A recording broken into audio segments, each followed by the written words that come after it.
Welcome back, everyone. First, audio and video, if they are fine, please let me know. Okay, wonderful. So, let's move on.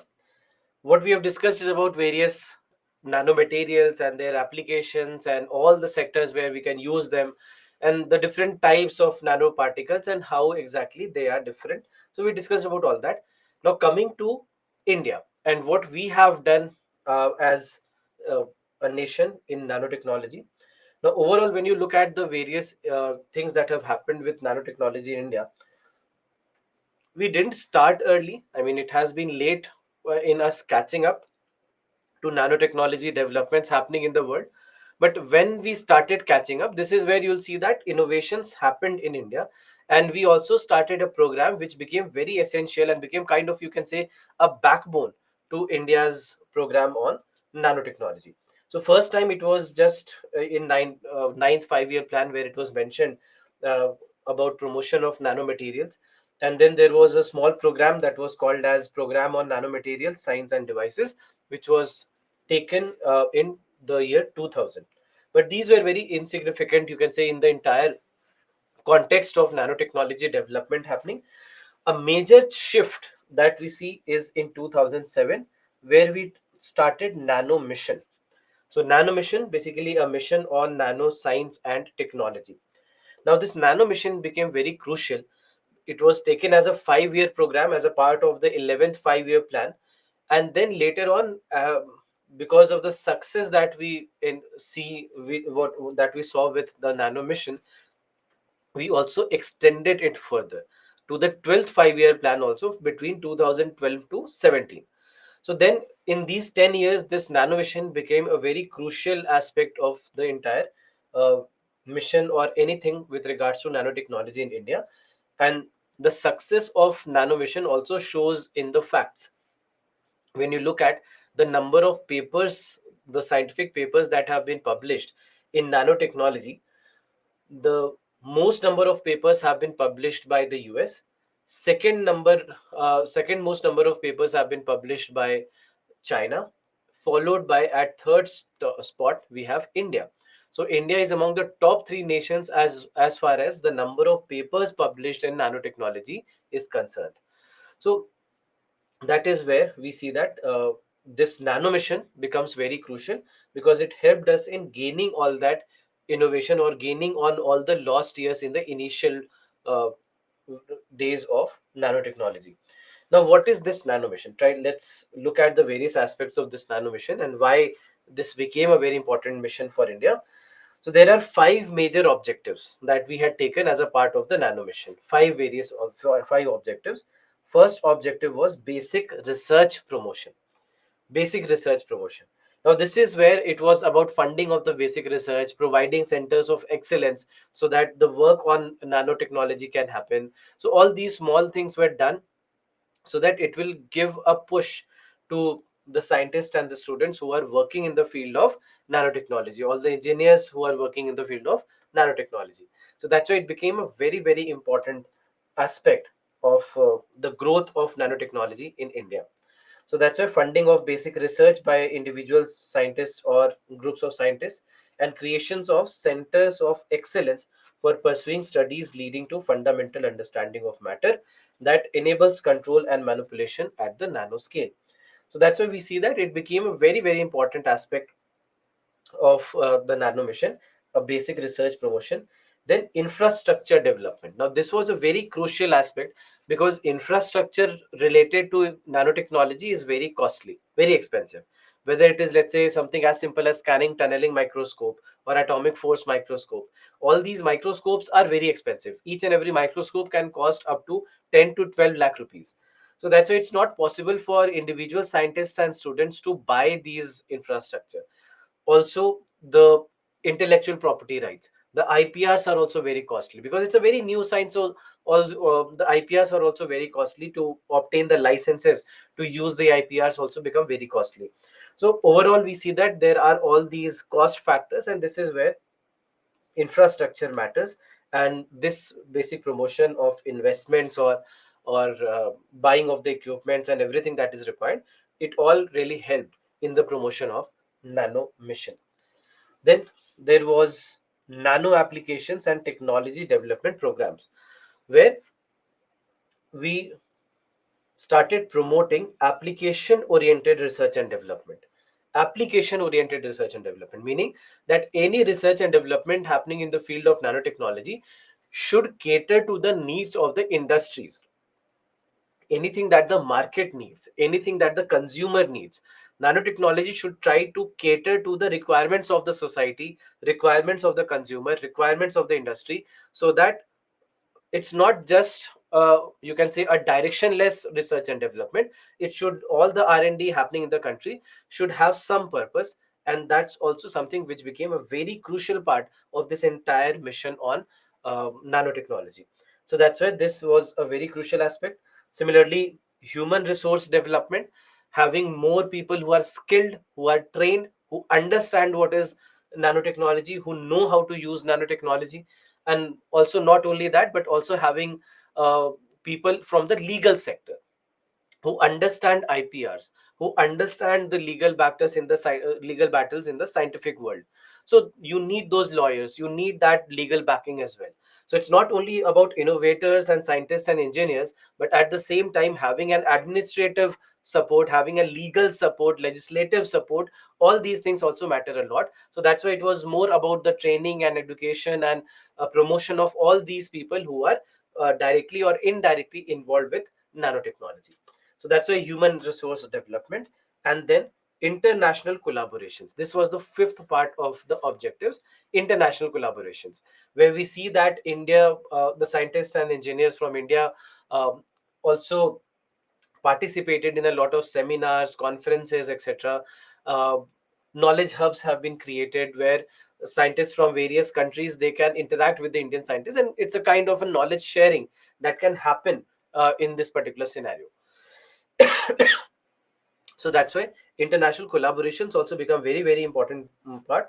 So whether joint workshops or conferences and joint research projects, in each one of these cases we see that there has been a lot of knowledge sharing, and that has helped overall, has contributed to the success of nano mission. So that's why for these 10 years nano mission was carried on, and this nano mission helped a lot in making nanotechnology a reality in India. And then after that, there are other programs here and there, as we discussed about the Graphene Aurora program and how all these are the newer programs that are being adopted by India. Now, looking at some of the issues, the challenges in nanotechnology, first, we need to work upon the improvement of efficiency, reliability, and safety.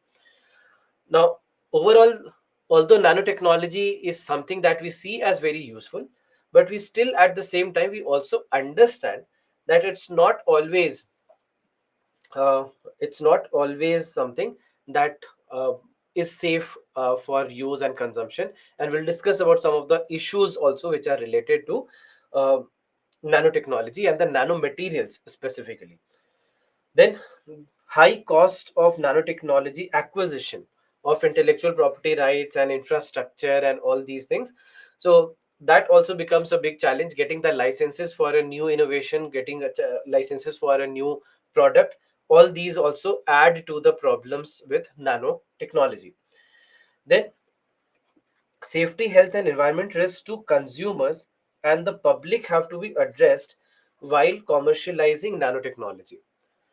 Now, in the commercialization of nanotechnology, we need to ensure that before it takes a mass approach, a mass road, we need to ensure the safety parameters. We need to ensure that there are no health risks, there are no environmental risks, because there have been certain issues with regards to certain nanomaterials.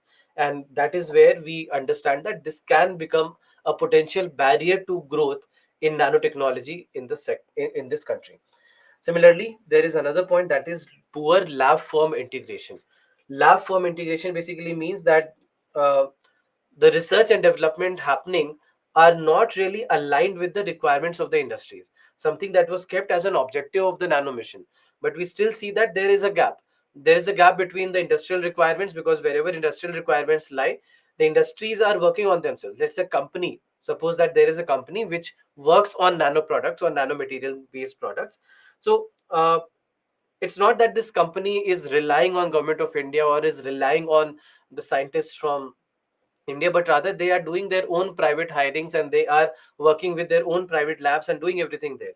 So that's something that we need to also address, so that there is a good integration between the research and development happening in the country and the requirements of the industries. All right. So this is basically lack of coordination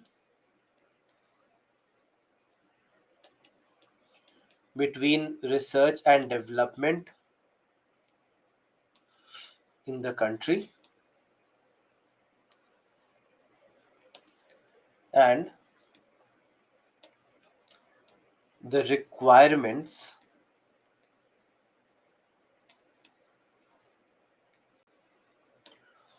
of the industries.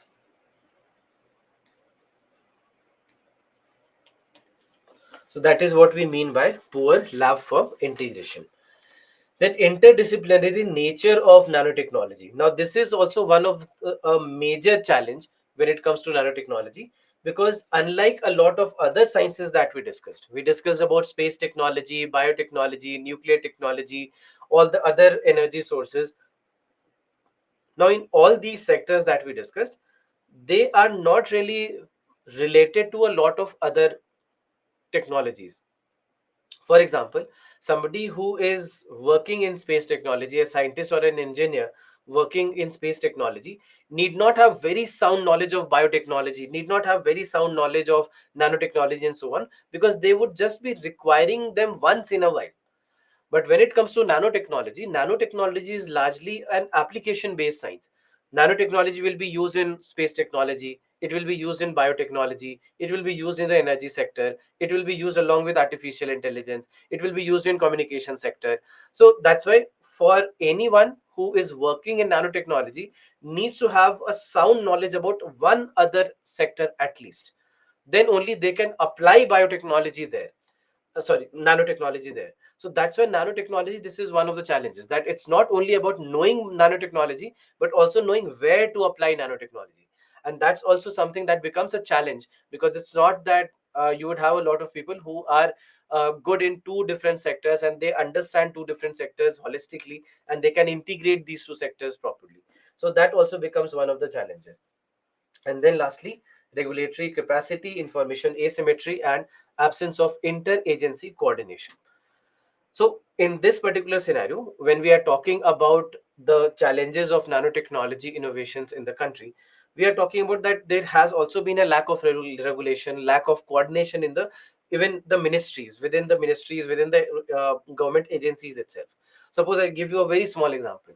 There is the Ministry of Science and Technology, and there is also the Ministry of Information Technology and Electronics, right? Ministry of IT and Electronics is also there, and Ministry of Science and Technology also exists.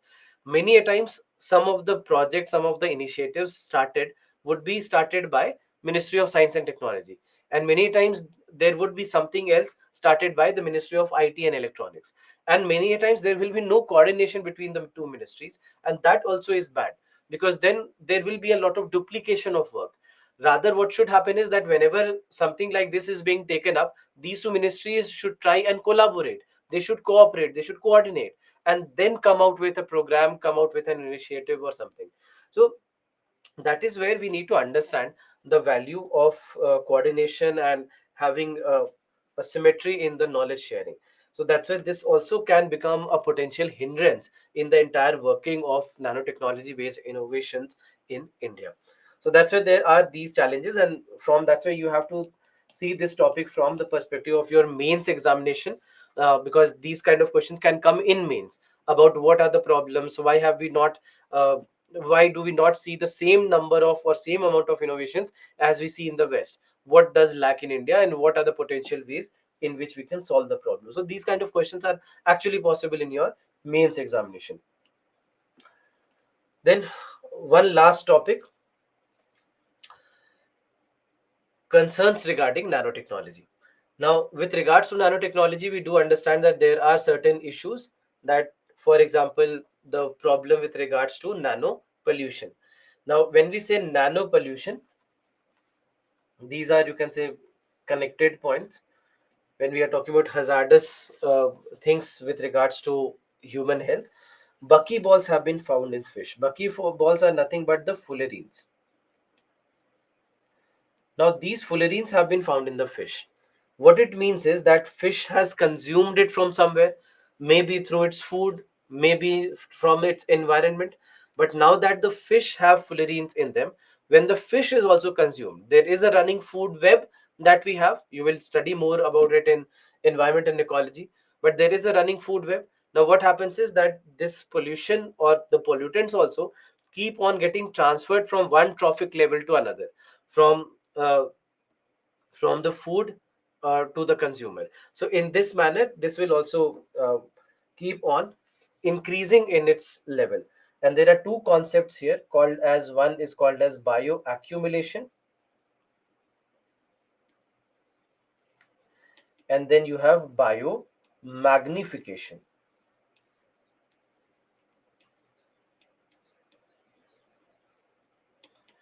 Bioaccumulation and biomagnification. Now, these two concepts are concepts related to the increase in concentration of any given pollutant in the environment.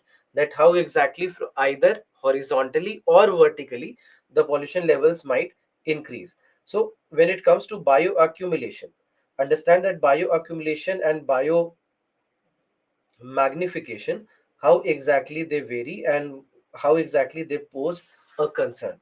Now, when it comes to bioaccumulation and biomagnification, you will anyway discuss about these two concepts in detail in your environment and ecology classes also. But just understand basics with regards to what is bioaccumulation and what is biomagnification.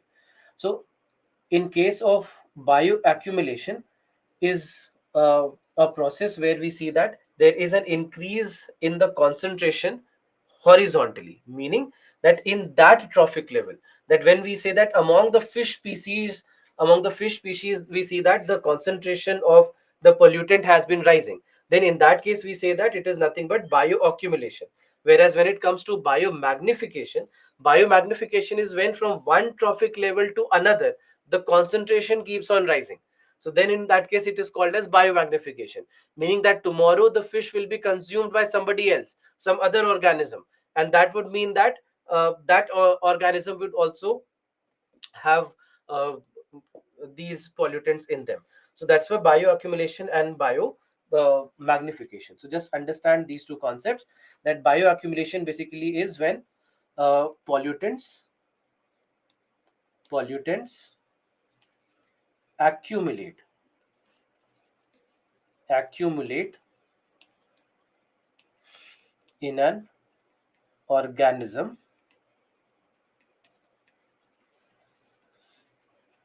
over time. All right. Whereas when we talk about biomagnification basically is about the in concentration increase in concentration of a substance, or let's say of a pollutant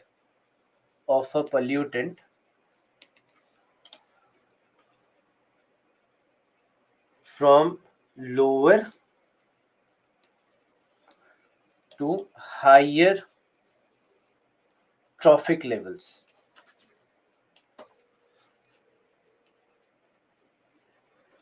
Lower to higher trophic levels. So this is what happens in biomagnification. So these kind of problems can give rise to both bioaccumulation and biomagnification both. Then nano arms race. We have been seeing that there have been a lot of innovations in the defense sector also, where we see that there is a potential arms race happening in the world where everybody is trying to crack the code of nanotechnology and how they can make weapons which are using nanotechnology. Similarly, we see that it becomes expensive. We discussed about foldable displays, OLED television or QLED television and all that. And all of these things, they become very expensive. They are very expensive. So it's not that getting hold of this technology right now is cheap or is cost effective. Similarly, there have has been the problem of titanium dioxide that was found in sunscreen. Now, sunscreens that you use, you know that sunscreens will help you against ultraviolet light, against UVA and UVB, correct? It will help you against UVA and UVB. Now, in this particular scenario, titanium dioxide is seen to be a very good material in protecting against ultraviolet. So you might have seen all these advertisements where they would show that the sun rays are coming, and they would just come to your screen and they would just reflect back your screen from your skin, and they would not enter inside. Why? Because of titanium dioxide. And a lot of advertisements used to talk about titanium dioxide, but then there was a research that showed that titanium dioxide potentially can cause skin cancer. This was a research that was done on the poor mice, and this is where they found that if the concentration of uh, titanium dioxide is high, then it can lead to skin cancer. Then there was you can say a limit that was put on how much titanium dioxide is permissible. So I think it was somewhere around 10 nanograms per ml or something like this was said to be the limit, that you cannot use more than this, otherwise it can cause skin related issues. So that's why this is one problem with new innovations, that you first start with the innovations, you start looking at all the positives, and then later you realize that there is something that is going wrong, and then we start taking steps against it. So same happened with titanium dioxide, that before limit was put to the use, we see that this is where before the limit was put, first we kept on using it for a very long time, and ultimately we realized that we cannot use it in such high concentrations, and then there was a limit put. So that's why with new innovations, a lot of times it becomes a very difficult scenario. Similarly, cadmium selenide nanoparticles leading to cadmium pollution. Now, in this particular scenario, cadmium selenide particles are a part of the quantum dots. They are a part of the quantum dots, and that's why they can lead to uh, nano pollution. So that's why this is again a problem, that right now we see that quantum dots, the use of quantum dots has been increasing. So overall, that also means that it can potentially in the future lead to cadmium poisoning. So that's why this is largely related to quantum dots. Then risk or lack of risk analysis and regulations, and exactly what we have been talking about, that first we look at all the regulations and everything that we can do, and then later on we find that there are issues. So that's why we have to have regulations in place, we have to have rules and laws in place which can keep everything in check, which can ensure that everything is happening as per the requirements, as per the laws, and clear checks and balances are placed in each and everything. And there are a lot of issues that can happen, and potentially right now a lot of issues are science fiction for us, but it can really become a reality tomorrow, and we do not know what direction it can take. So that's why we have to understand that there are negative sides of everything. There is a negative uh, side to each and everything. So that's why we need to understand and take precautions as soon as possible.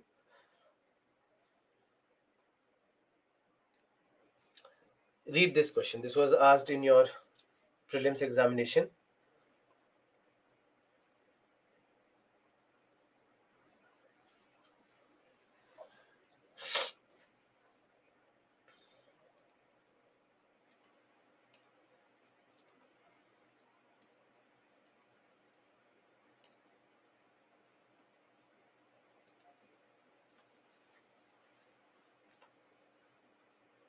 Please mark your answers.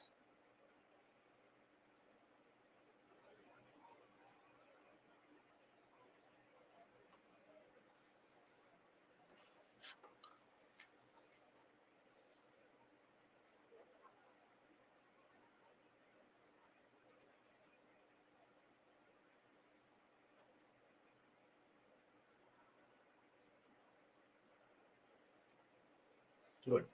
So 64% of you have marked D, which is the correct answer. Question says there is some concern regarding the nanoparticles of some chemical elements that are used by the industry in the manufacture of various products. Why? First, they can accumulate in the environment and contaminate water and soil. This is correct. We discussed about this, and that's why this is something that can lead to bioaccumulation, right? This can lead to bioaccumulation. Then the second statement says they can enter the food chain. This is also correct. That is why we discussed about biomagnification.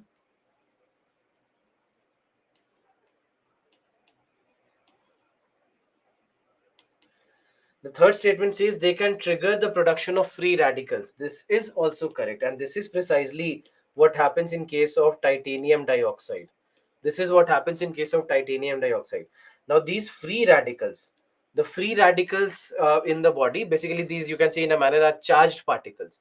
The charged particles that are there inside the body, they are very harmful. They can be harmful for our body, and that's why we use something against it. Do you know what we use against free radicals? I know that you know the name, you know the scientific term, just that I'll tell you, then you will understand. Yes, Ganesh, you are correct. What do we use against free radicals is the question. Gia, you are also correct.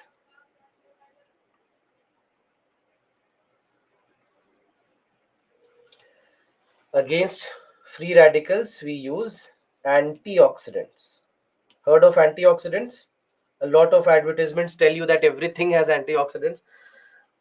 So antioxidants basically are required against free radical production in the body, but you don't need to use cosmetic products for that. Fruits and vegetables, a lot of fruits and vegetables are good sources of antioxidants. So rather have them instead of having cosmetic products do that for you. So that's why all these three statements, these are correct statements. So correct answer will be D. One more question. This was asked in 2022 paper. A very easy question.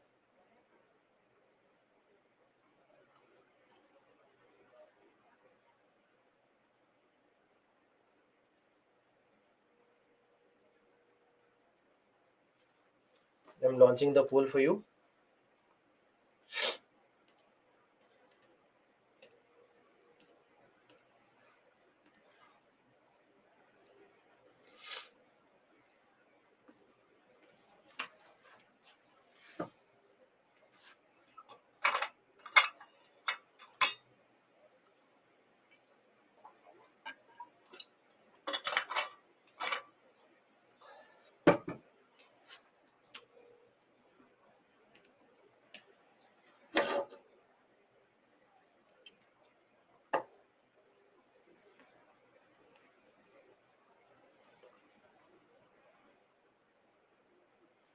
Hmm.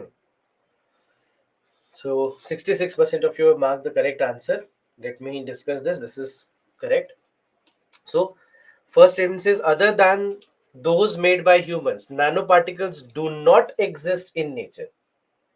Do not exist in nature. This is wrong. The first nanoparticle was discovered.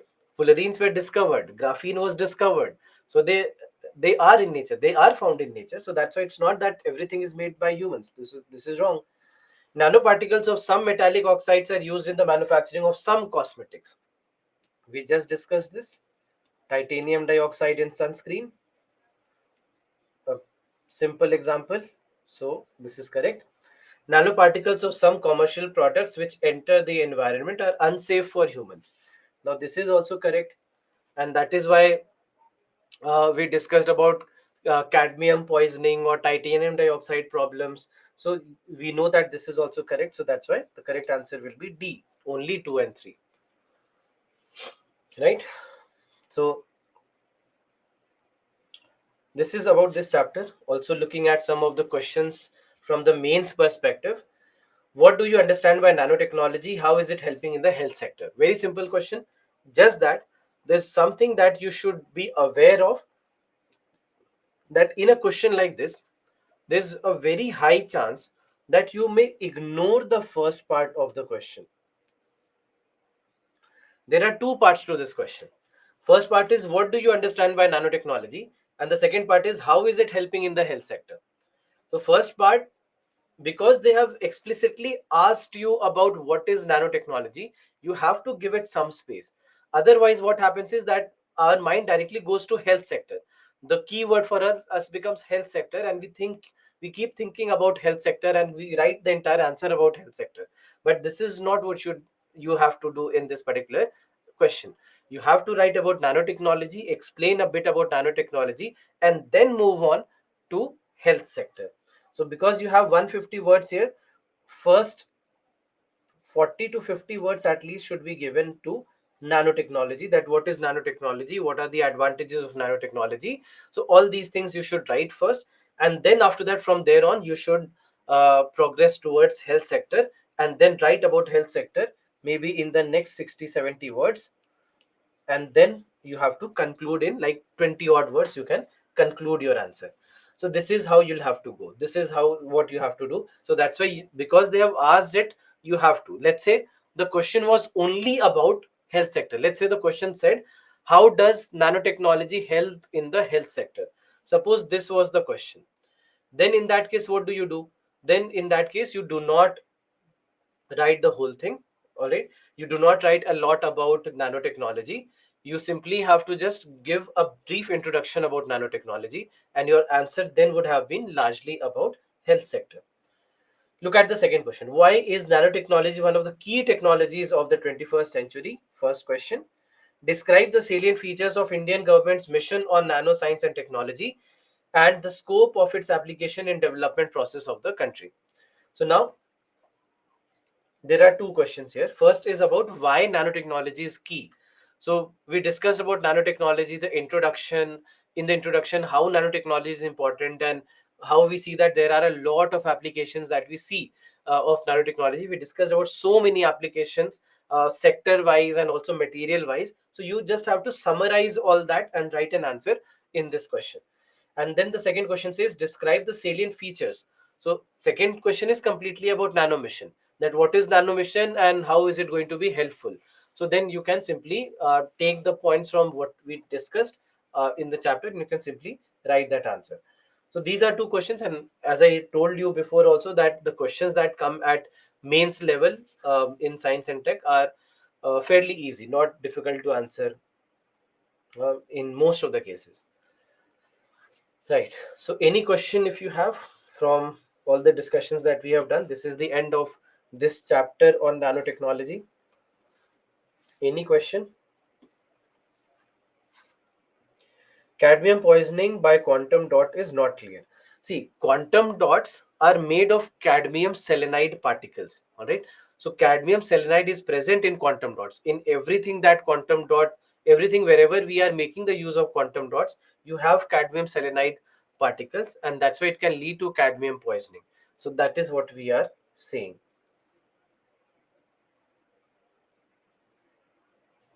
Government efforts for nanoscience. We just discussed about the nano mission, plus we discussed about the graphene aurora program. So all these are government initiatives.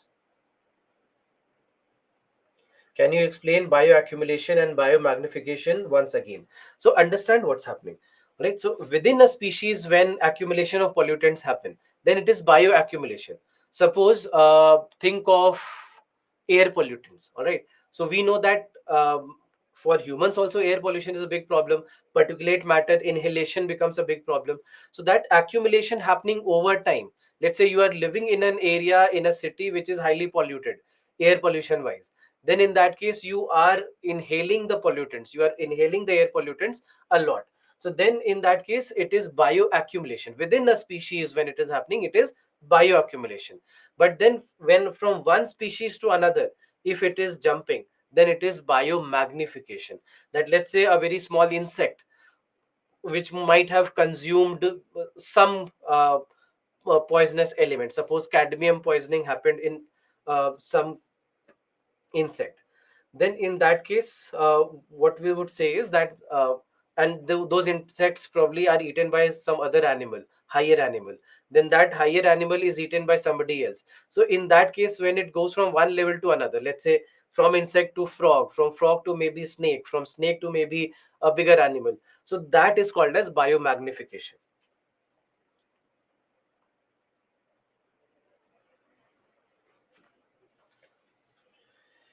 Can you please repeat quantum? I don't understand the relation between quantum and nanotech.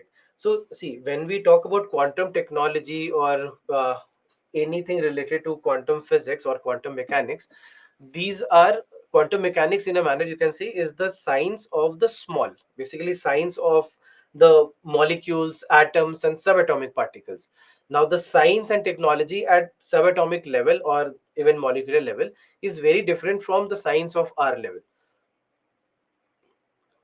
The concepts there, the principles there are pretty different from what we observe in our daily lives at our level.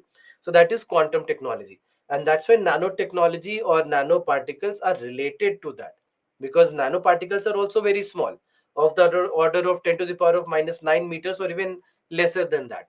So that is where the quantum technologies have their effect, because the physics that works at that level is quantum physics. And we'll discuss more about quantum physics in the next class when we go to IT and communication chapter. We'll discuss about them in detail.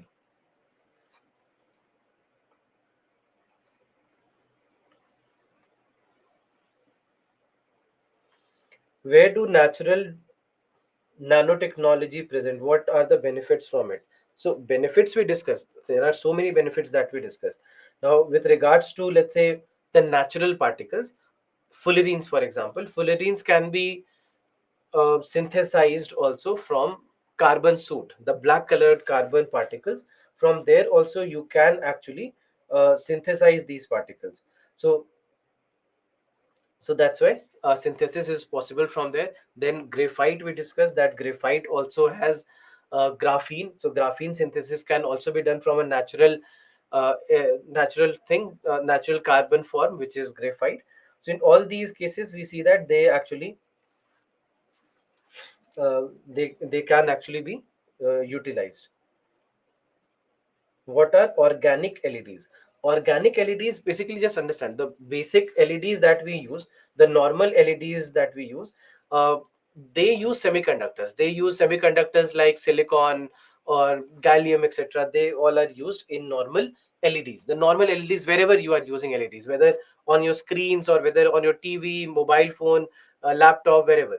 So you normally use those kind of elements like silicon, gallium, etc. In case of organic LEDs, instead of using the inorganic material like silicon, we use organic carbon based material. So that's why they are based on carbon. That's why we are saying that graphene is used in organic LEDs, in making of the organic LEDs. So that is where we are coming from.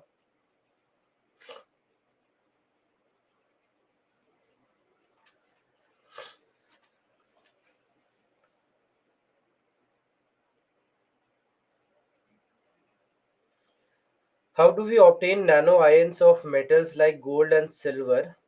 So basically, in uh, obtaining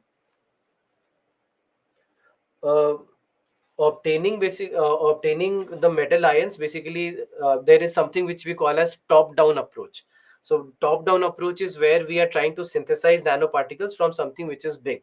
So let's say when you have a metal, we try to get particles out of that metal, and there is an entire process of synthesis that is used in this top down approach, and that helps us in getting the required particle. Black gold with respect to nanotechnology. Black gold basically is a concept where we talk about the modification of nanoparticles in such a way that they start appearing black, or they would have some altered optical properties. So then in that case we say that it is like black gold.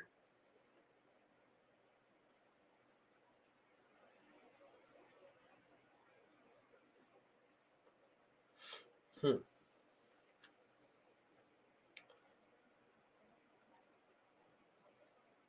All right, so move ahead let's move on to our next chapter. And this next, okay, yeah, one thing I forgot. There is this article, and you have the link attached. You can click on this link that we have. Is India missing the graphene bus? Read this article. It's a wonderful article on graphene and everything, every innovation happening in graphene and everything that India is doing, or all the efforts that India is making. So it's based on that, and in every problem that we see in India, what's not happening in India. So it also has been discussing all that, and I have an assignment question for you based on this particular article itself. Read this article, write the answer to this article, and submit it to me if you want. You can submit it to me at rashesh.kumar@byju's.com, or if you want you can also send it to islive@byju's.com or targetis@byju's.com. But please read this article. It's a wonderful article, and one of the ways in which mains based question can be asked is this. So please go through it. It's a simple read, it's not technical read at all. It's a very simple read, but go through the entire article and try to answer this question based on that article.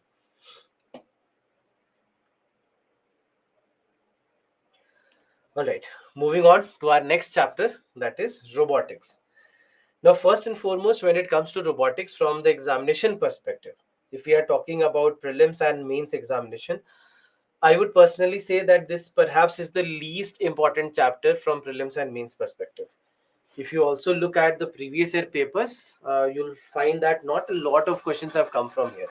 Uh, in prelims, let's say if I even combine the last 20 years of question papers, even last 20 years of question papers, I don't remember any question that was based on robotics in prelims. In prelims, nothing related to robotics in almost last 20 years. In the mains examination also, last 20 years combined, perhaps only one question has come. And I believe that this trend will continue. That I don't really think that they would ask you a question based on robotics. And even if they do, there are very basics that they'll ask on robotics. And there's a reason why I'm saying this. In India, we haven't made a lot of effort in the field of robotics. There are no government supported programs, there are no initiatives, there are no schemes, there is no support for the private sector. So there are a lot of issues that we have seen with robotics, and hence the development of robotics as a sector, as a branch, hasn't really happened in India. And that's the reason why I believe that I don't think that there will be a question on robotics in the examination. But yes, there are few basics that we should know. We should expect that if at all there are couple of areas here and there from where they can actually ask a question. So we'll discuss all that in this chapter of robotics. Now, first, what do we mean by robotics?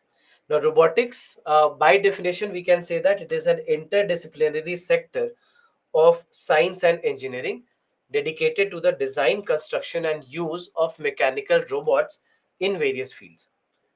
Now, design, construction, and use of mechanical robots in various fields. Now, when we say robots, understand the meaning of robot. Robot is any machine which, based on instructions given to it, based on instructions given to it, will be able to perform a mechanical task. Mechanical task. What is the meaning of mechanical? What is this term mechanical? When I say that it will be able to do a mechanical task, what do we mean by mechanical?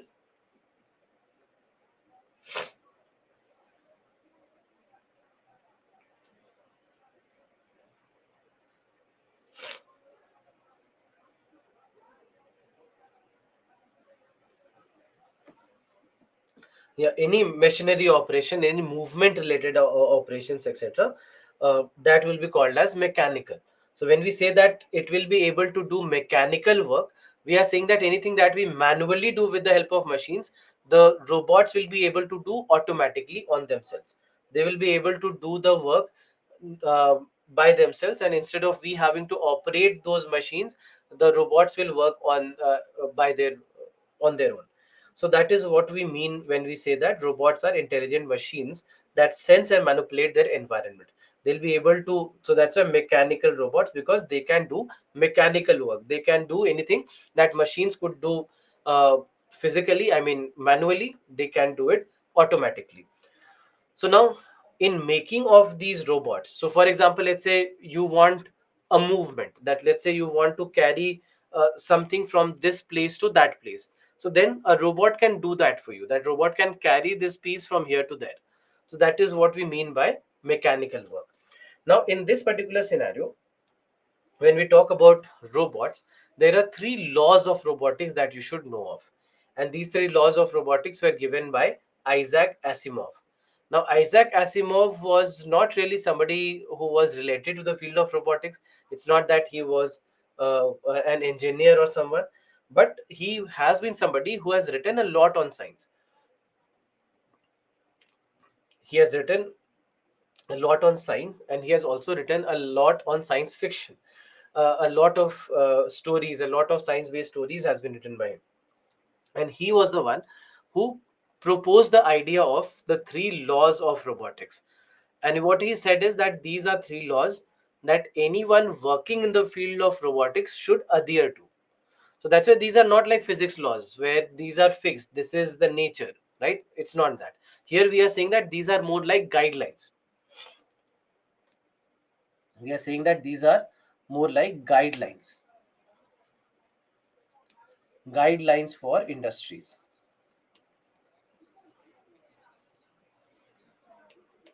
These are more like guidelines for industries. So then in that case, there are these three laws of robotics. Now in this particular scenario, the three laws, what are these three laws?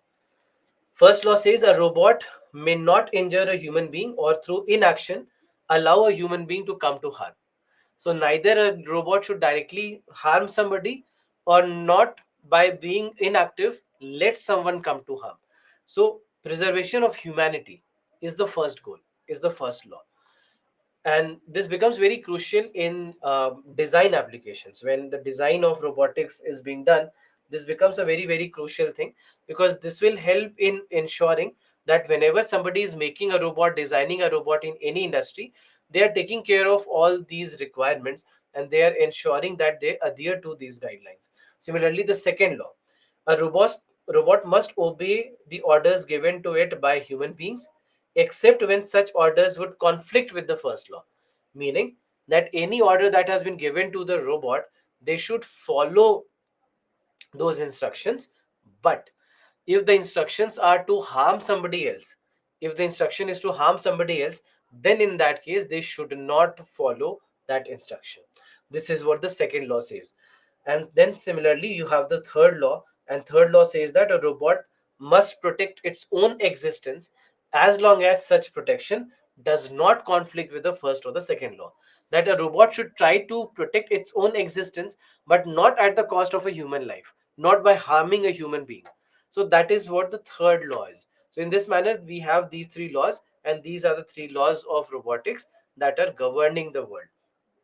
So uh, when it comes to governing the world of robotics, so that's why these become more like guidelines, that anyone making a robot should try and adhere to these three rules, so that they can make a safe working environment for the humans which are working with the robots, which are working or who have to utilize the robots, uh, and work with the robots. So that is where we see that these three laws, they become essential because they are defining how you should work with the robot.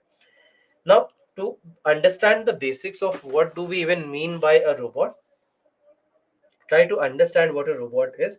So if you look at this figure first, let me just start with this figure. Now in this figure, what you see is that there is a controller.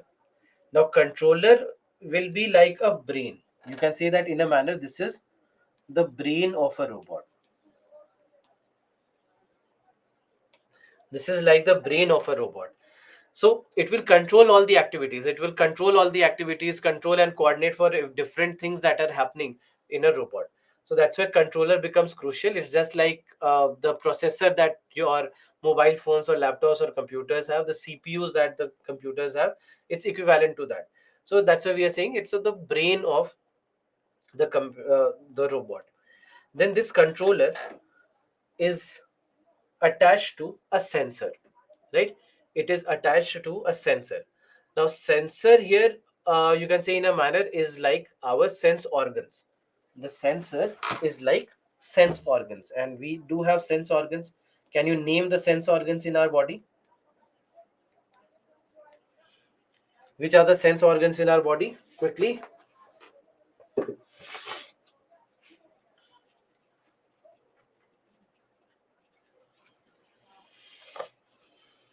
Nose, eye, ear, skin, tongue.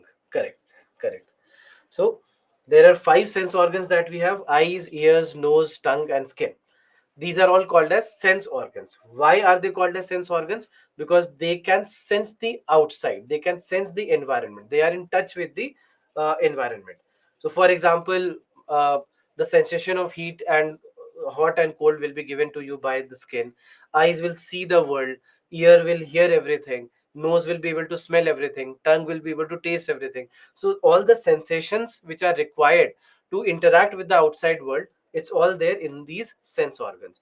And whatever these sense organs see or smell or do whatever, they will pass on all these sensations to the brain, and then brain will take a decision based on whatever sensations have been passed on.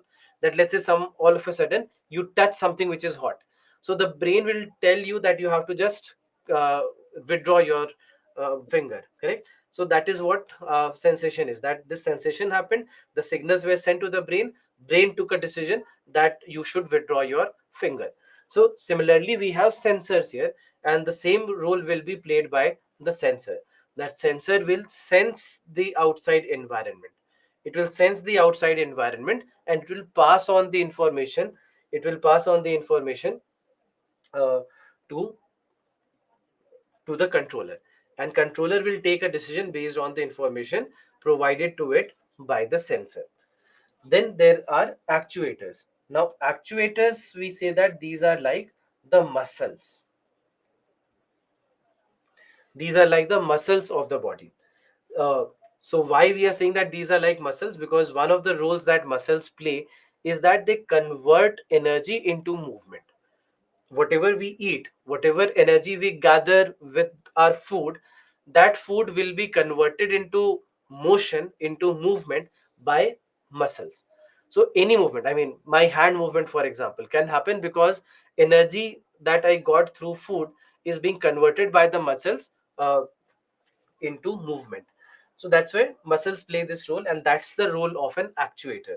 That this robot will be will always be also connected to a power source, whether a battery based power source or an electrical power source. It is connected to a power source. Now because it is connected to a power source, what happens now is that all the electricity that you're getting is the nutrition, right?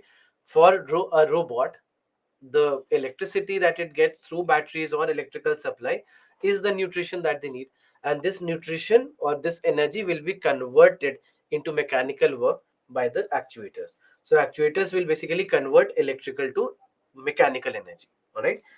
Then we have the manipulators. Now in case of manipulators, you can say that these are like the arms of the robot. These are like the arms, just like we have our arms. Similarly, the robotic arm will be called as manipulator, and it will help in movement, correct? Similar to how arm helps in the movement of the hand. So this end effector is like the hand, the end effector is like the hand. So just like how hand can pick up things, place things from here to there, all these things can be done with the help of an end effector. So that is how we see that the role of all these different components of a robot are. These are the basics, you can say these are the basic parts or units of any given robotic system. So that's why, just to recap everything that we discussed, first we have a controller. So controller coordinates all the movements of the mechanical system, and as I told you that this is like the brain of the robot. Then we have the actuators. So actuators, as I told you, these are like the muscles of the robot, and they convert the stored energy into movement. All right, they convert the stored energy into movement. So in a manner you can say that they convert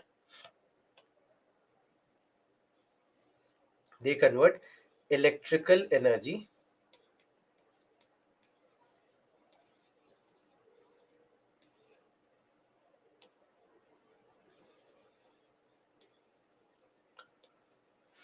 electrical energy to mechanical energy. They would convert electrical energy, they convert electrical energy to mechanical energy. Then we have Manipulators. So manipulators, as we discussed, that these are like the arms of a robot, and that's why they help in movement of materials, parts, tools, or special devices through various motions to provide useful work. So that is what a manipulator is. And then we have an end effector, where we are talking about robot's hand. We are talking about robot's hand, and that's why it will help in the grasping, lifting, transporting, maneuvering, or performing operations on a workpiece. So that will be the use of the end effector. And then we have the sensors, and as we discussed, that these are like the guides to the robot's behavior, or they act like the sense organs. These act like the sense organs. And then we have the power source. So power source will be like nutrition in a manner, correct? It will be like nutrition. So because there will be a battery power source most of the times, and the robot will be will be connected to a power source to supply the electrical energy that it needs for its operation.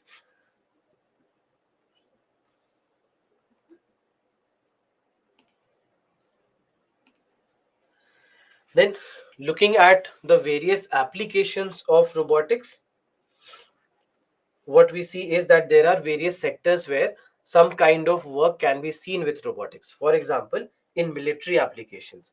In military applications, they can be used to perform various different tasks, right? They can be used for various different tasks. So they can be used for search and operations, transportation, or even attacking the enemy. Like this robot right here, this is India's robots called as Daksh. The name of this robot is Daksh. Now, this is basically a search and rescue operation. This is a search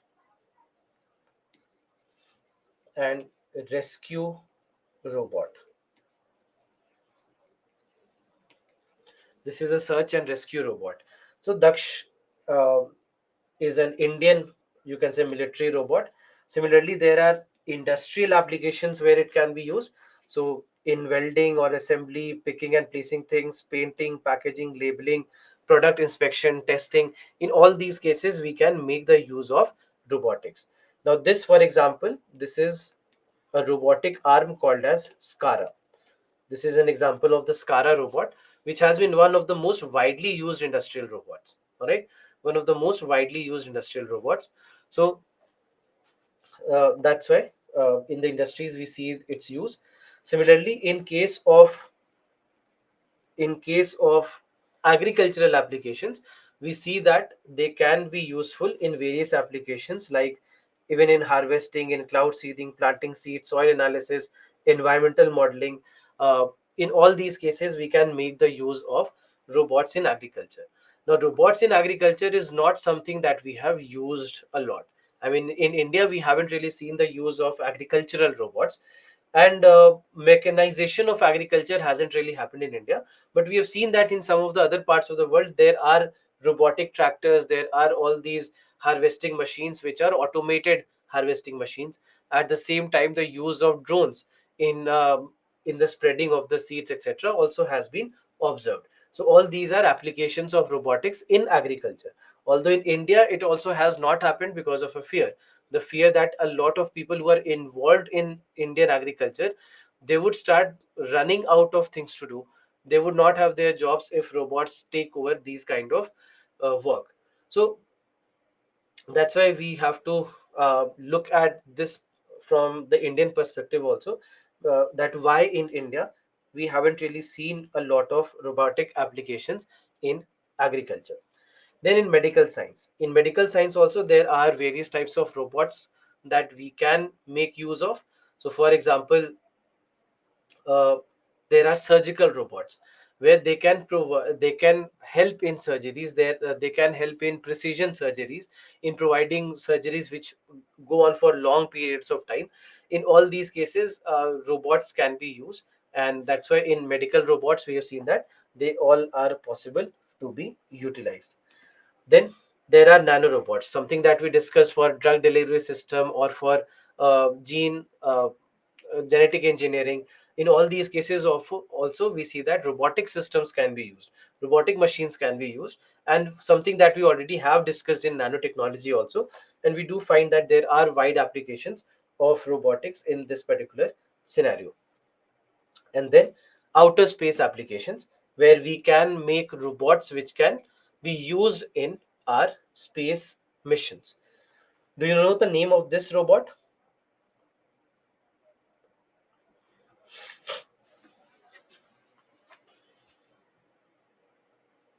Yes, Dinesh, you are correct. Jayant, you are correct. Anyone else who knows the name of this robot, has been in the news on and off for the last couple of years? The name is Vyom Mitra, right? The name of this robot is Vyom Mitra. So Vyom Mitra is a robot to be used in the Gaganyaan mission. Robot that we are going to use as a part of the Gaganyaan mission. So that's why Vyom Mitra is the name of this robot, and that, in India also now we are about to use this robotic system.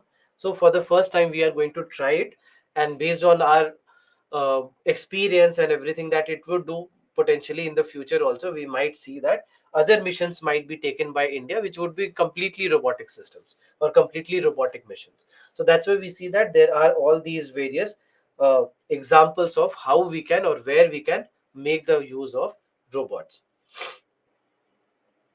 Then the challenges that we see with regards to robotics in India. There are three major challenges that we need to be aware of and we need to understand. First is the lack of hardware ecosystem, that for even if we, let's say, want to scale up the robotic industries in India, it's not that we have the material available.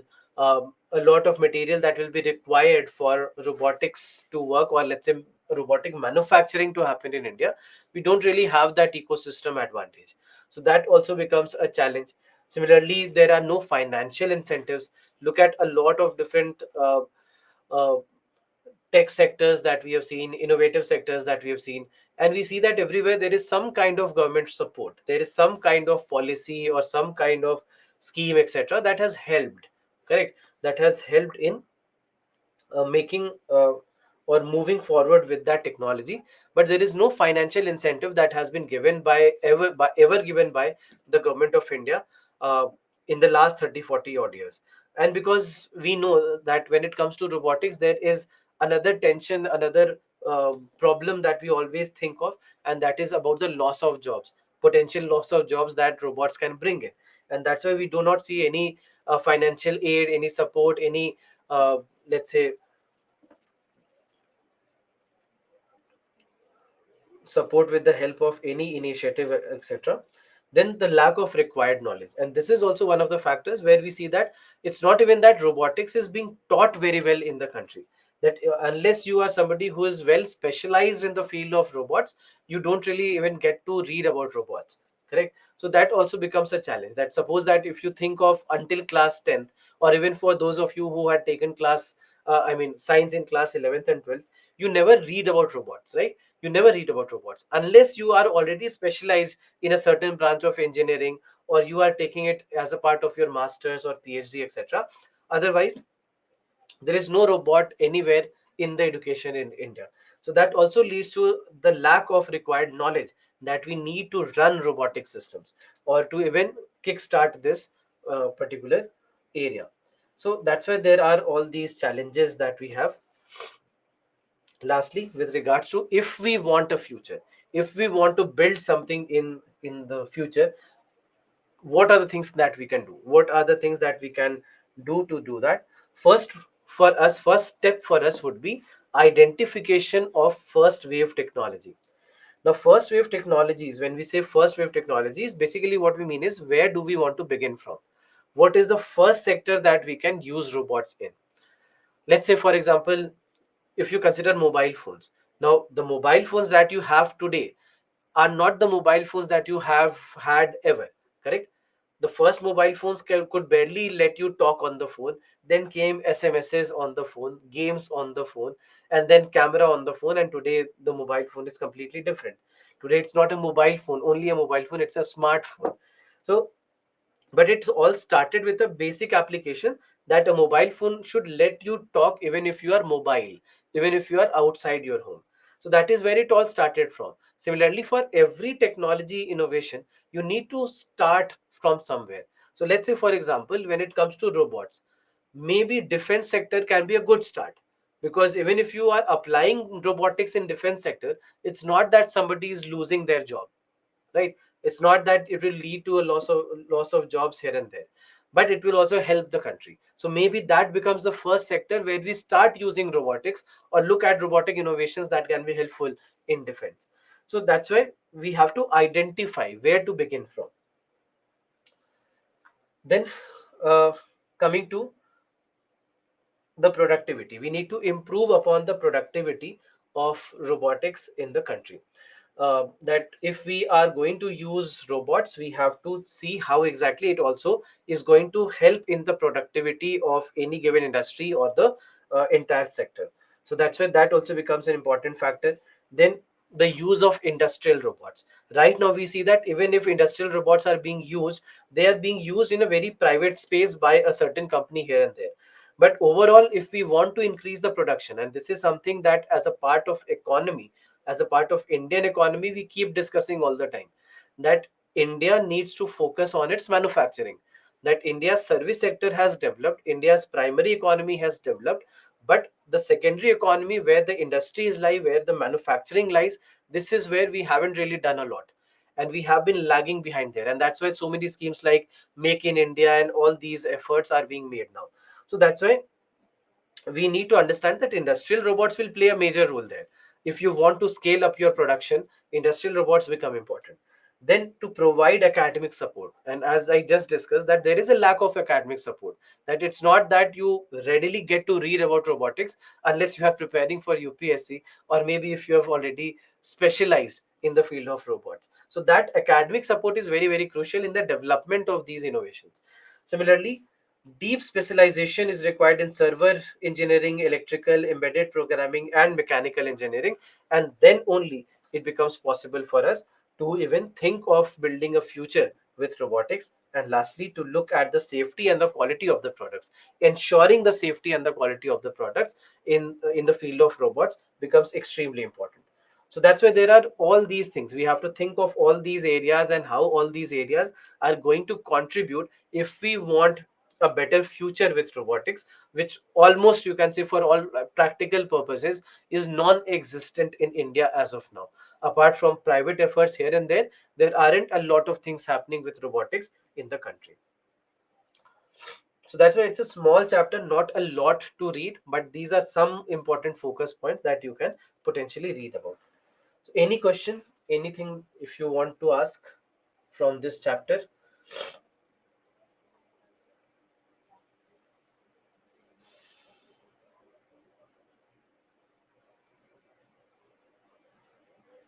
I'm a graduate from mechanical engineering. I too learned only these basics. Yes, that's the truth.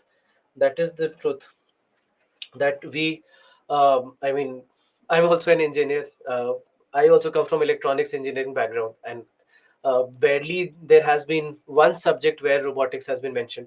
So that is where the problem lies. That even if suppose that if you wanted to provide academic support, you would have to start back from class 10th or class at least class 11, 12th level, because before a student has taken that decision that I don't even want to read science, I want to go in the arts, I want to go to arts, I want to go in the commerce field.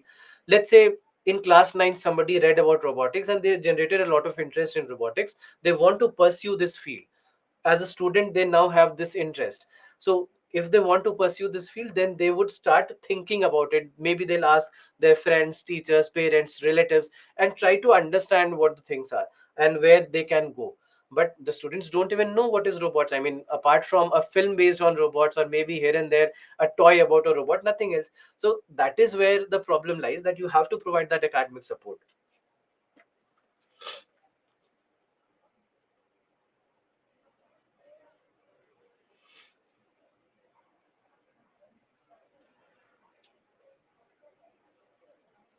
Can we call any automatic machine a robot? See, if it is doing a mechanical work, meaning that if it is doing a work which is related to some kind of movement, then in that case, yes, you can say that if it's an automated machine, uh, involved in some kind of motion, some kind of movement, then in that case you can say that it's a robot.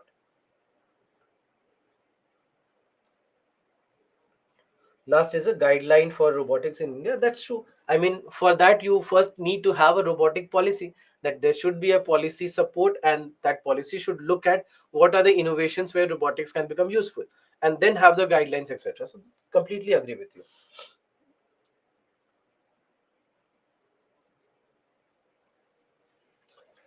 Now, robotic branches are there in some colleges, but I'm not sure about infrastructure and support. Yeah, there are some. So that's why it's a very limited scope. I mean, for example, let's say a branch like mechatronics now exists, and that's why there are people who would go and join there. But what happens is that this entire industry, I mean, let's not say industry, but even education becomes very consumer oriented. That let's say somebody who's getting into a graduation degree is getting into a graduation degree largely thinking about what kind of jobs they can get on the other side. So they are thinking about that because they also don't have a backup. A lot of us, we don't come from backgrounds where we can take risks, or we barely have been able to finance our own education, or our parents have been able to finance our education. So in that sense, we don't even have an option. We have to think of the job from day one, and unfortunately that's the case, and that's why many a times the risk taking ability of the students also starts lacking, because they know that they are on their own and they have to make on their own everything that they do. They have to ensure that they secure their future in one way or the other, and and that happens, and that also leads to a lot not happening here.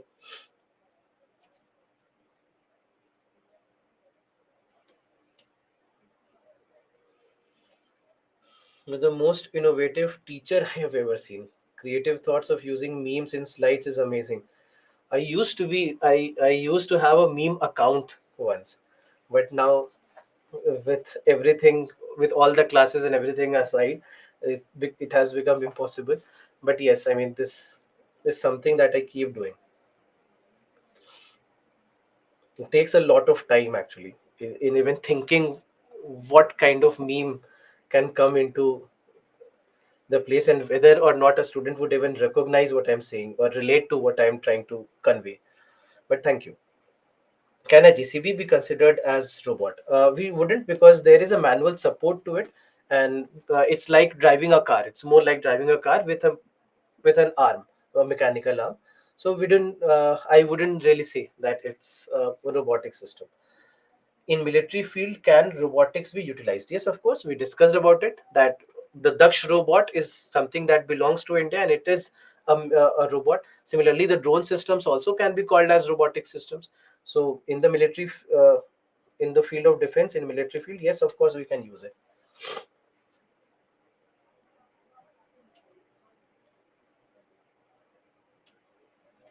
Anyone, any other question?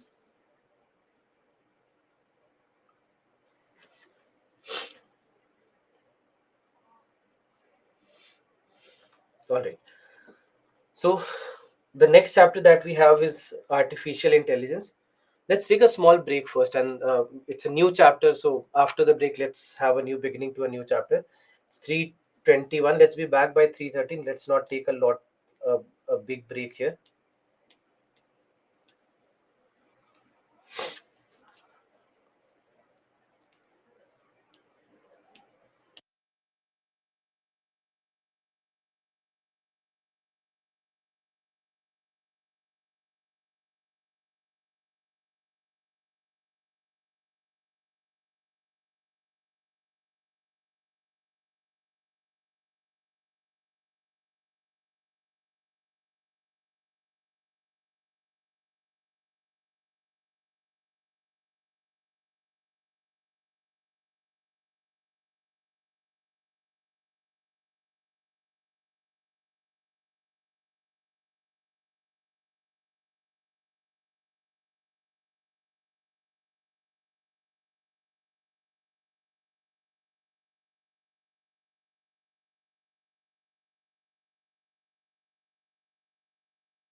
All right, so let's start our next chapter, and this is a chapter on artificial intelligence.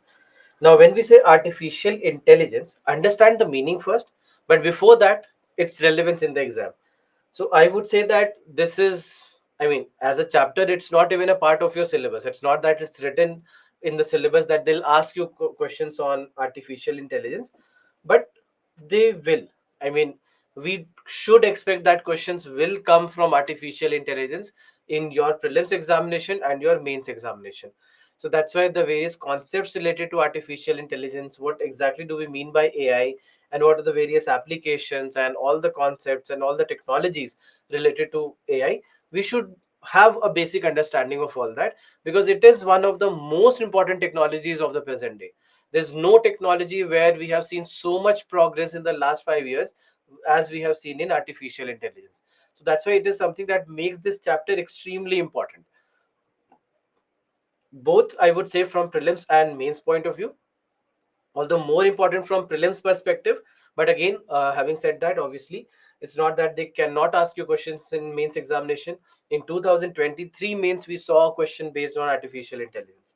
So that's why they have made it clear that they can ask you questions from there. But yes, again, it's a topic which is more oriented towards your uh, prelims examination than your mains examination. Now, first let's try to understand that what do we even mean by artificial intelligence. So you have two words here, artificial and intelligence. Now, intelligence is something that is associated with the human brain, working of the human brain. That when we say that somebody is intelligent, we in a manner mean that they have better cognitive abilities, they probably have a high, better thinking abilities, problem solving abilities, they have better comprehension skills. So then, in that case, we would say that they are intelligent. So, in one way or the other, if anything which is related to the working of the human brain, where they are able to do better, then in that case they'll be said to be intelligent. So that's why when we say artificial intelligence, this is where we are trying to make a machine also have all these qualities. So when we are talking about the ability of the machines to perform cognitive tasks such as thinking, perceiving, learning, problem solving, and decision making. So that's why when you have a machine that can have all these abilities, that it can think, it can perceive, it can solve a problem, it can learn, then in that case we'll say that these are this is artificial intelligence. Similarly, we can say that wherever you have higher orders of intelligence and the sense, the capabilities of to sense, to comprehend, and to act, then in that case we say that this is artificial intelligence. So overall, that's why everything related to the human cognitive abilities, if these all abilities can be given to a machine, then in that case we'll say that it is artificial intelligence. So that's why in case of artificial intelligence, all these abilities, having all these abilities becomes extremely important. And from that perspective, we see this as something that we can do. And today what we have seen is that there are so many innovations that have happened in the field of uh, which have happened in the field of artificial intelligence in the past few years, that we see that the entire world and the fabric has been changing.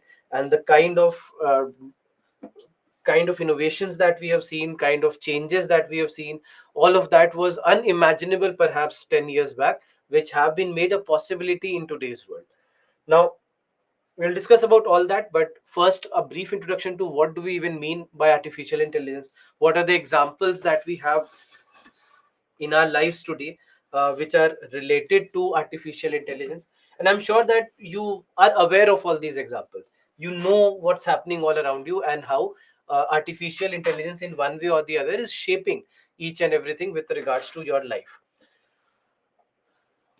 A lot of things. For example, let's say if you start from the biggest of the things today, satellite images that we get from the earth observation satellites, they can be processed very quickly with the help of artificial intelligence.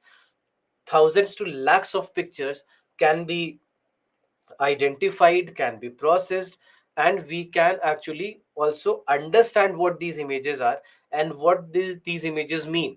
and we can do all that processing very very quickly with the help of artificial intelligence. So even if, let's say, it is related to disaster management or any agricultural activity, artificial intelligence will help in understanding it, and also uh, thinking of a pathway for the future, that what exactly can be done in the future with regards to everything that it processed. So in getting those satellite images, in processing of those satellite images, in agriculture we see the use, in communications we see the use, in so there are a lot of sectors. In banking sectors we see the use, in government budgeting today we see that artificial intelligence is being used. So there are a lot of areas, energy sector, artificial intelligence being used. So there are obviously medical sector, artificial intelligence being used. Vaccines could come quickly because of artificial intelligence. One of the reasons, strong reasons, has been artificial intelligence. We have better cyber security because of artificial intelligence. So that's why artificial intelligence has been contributing to all these sectors at the bigger scale. If you think of the smaller scale in your day to day life, you'll see that artificial intelligence has entered your day to day life as well. So, for example, let's say any app that you use, any app, all the apps, they would be using some kind of analytics, they would be using some kind of analytics to understand the behavior of their consumers, that what is their consumer doing, what do they like, what do they don't like, what are the changes that they need to make, so that uh, their systems are getting more out of the entire situation. So we see that all these apps will do. I mean, let's say, take example of a YouTube short, or an Instagram reel. Now, why Instagram reels have become such an important thing, or such a huge revelation, or let's say even YouTube shorts, why YouTube had to launch YouTube shorts, or why Instagram had to have Instagram reels? Because everybody understands that today the retention power of retention capacity of people have been dropping, and people cannot sit for long videos. I mean, you unfortunately don't have an option to, you will sit here to attend the entire lecture. But if at all this lecture could have been given to you in a minute, and if I could have taught you the entire chapter of AI in, let's say, 30 seconds or 40 seconds, you would have probably preferred that over a 1 hour lecture on artificial intelligence. And this is where we have seen that the attention span has been dropping. And these are researches, these are data from the researches which show that attention span in general of people across the world have been dropping. And that is where Instagram reels comes in, or a YouTube short comes in, because now when you can explain something in a minute or maybe 30-40 seconds, probably students are going to listen to it a lot more. Or in general, I mean, it's better, it's easier to get somebody's attention by having those. So you still waste your time for probably an hour sitting on the Instagram reel and just scrolling through the Instagram reel. But if it was a 1 hour video that you had to watch, then probably you wouldn't sit for an hour. And all these things are visible, all these things are visible in the parts of how exactly they are doing it. Even for example, there is marketing, right? Advertising, marketing happen, which is also taking the help of AI, looking at the behavior, looking at the behavioral patterns of individuals. The marketings and the advertisements are also being done.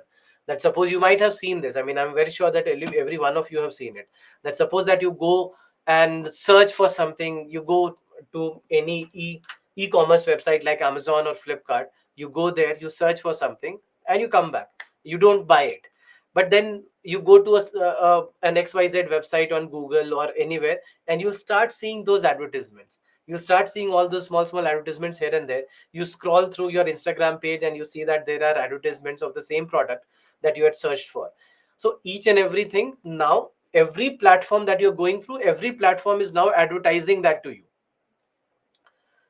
That is where they are making the use of artificial intelligence. This is where marketing or advertising is happening with the help of artificial intelligence, to ensure that you go back and you go and buy that product and come back, and don't leave it behind. So they are trying to ensure all that with the help of artificial intelligence. And forget about that, I mean, there is an incident that I keep sharing in the class all the time. I'd gone to Chennai to take a class just like how I'm taking right now. And I had taken the class on solar energy in the energy chapter. It was a weekend class just like us. And 2 days back, I come back to my home and I get a call. All right, it's not only advertising and marketing on the internet. I get a call where the lady on the other side of the phone calls up and asks me, "Sir, are you looking for a solar energy connection in your home?" So I get a call now. It's not only restricted to my internet feed or my Google searches or my Instagram feed anymore. It has gone beyond that. It has gone beyond that, and I'm getting a call, and I was really surprised that things have gone that far that I did not even search for anything. It's not that I was searching for solar energy a lot. I might have just looked for a couple of new articles, or to look for current affairs of solar energy, and nothing beyond that. And but I would have spoken those words solar energy multiple number of times. And I'm very sure you also realize this, that today uh, your phones are listening, your laptops are listening, and anything that you speak, everything is getting registered. If you just want to have good advertisements of some product, you just take the name of that product 30-40 times in front of your phone or or your laptop. You'll probably get that advertisement somewhere. Even the chats can be read. If you've typed something, even that can be read, and that also will be marketed to you. So all that is AI. All this is where they have started using AI, understanding the behavior, understanding the pattern, and do everything based on that.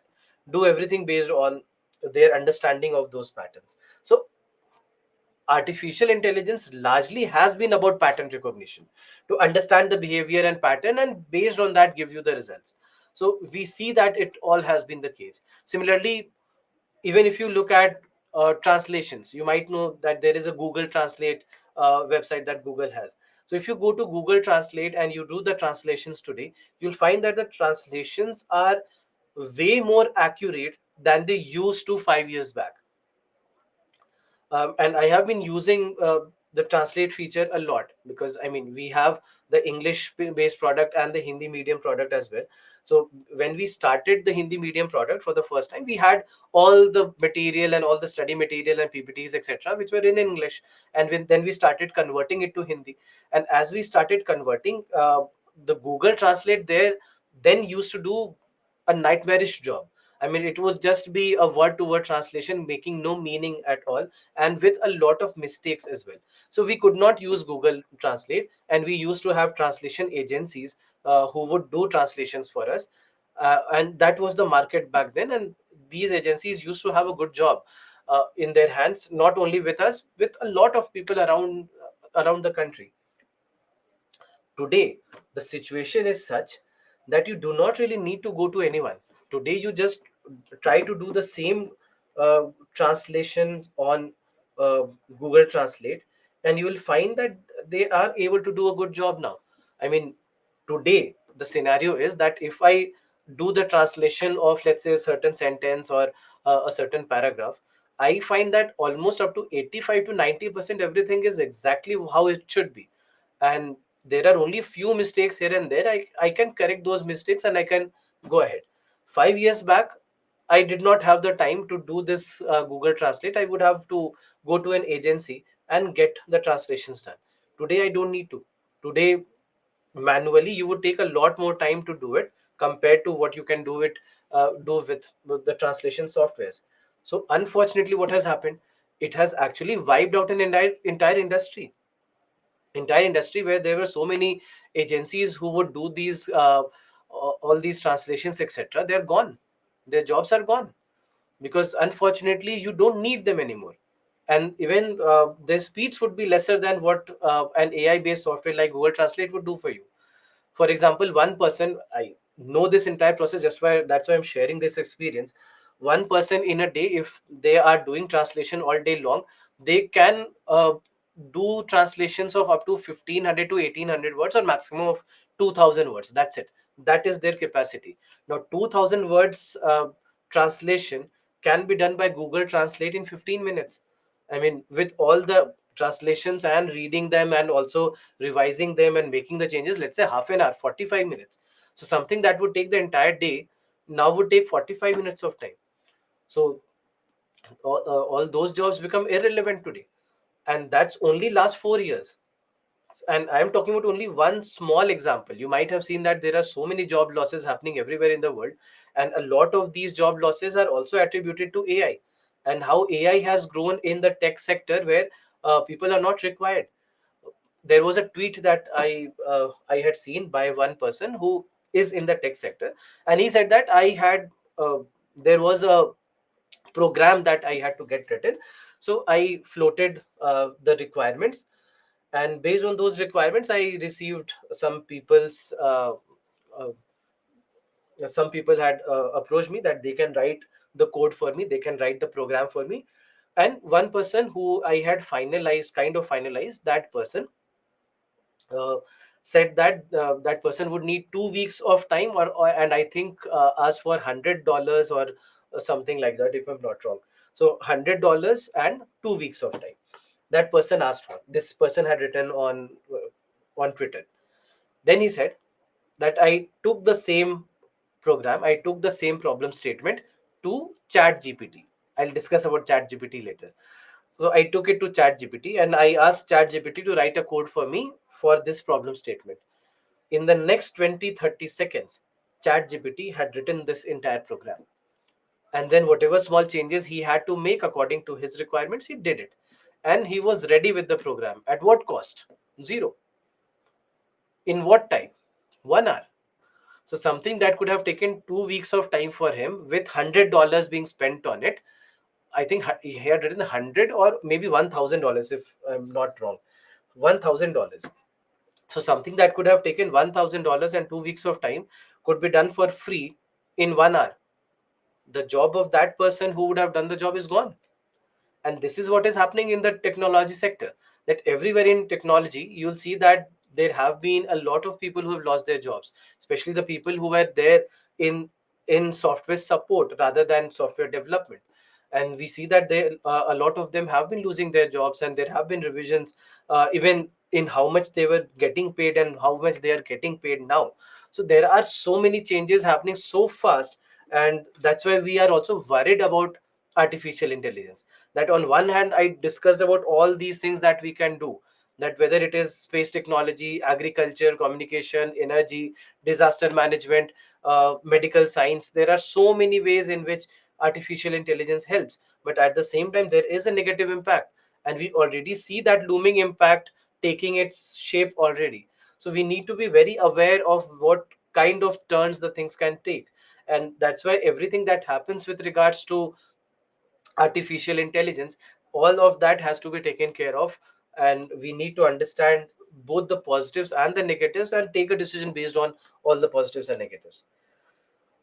So let's start with the basics of artificial intelligence, that what is artificial intelligence. So there are a couple of things that you should know, that we have artificial intelligence which is made largely of machine learning, and there is a concept of deep learning. Apart from that, we'll discuss about something else called as neural network. All right, neural network. Now in case of artificial intelligence, machine learning, deep learning, and neural network, let's try to understand what exactly do we mean by all of them.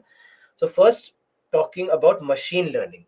Now machine learning means what? That the machine is learning, meaning that this is the ability of the machine to learn without being explicitly programmed. All right, ability of the machines to learn without being explicitly programmed. That the Normally when you develop a software, what do?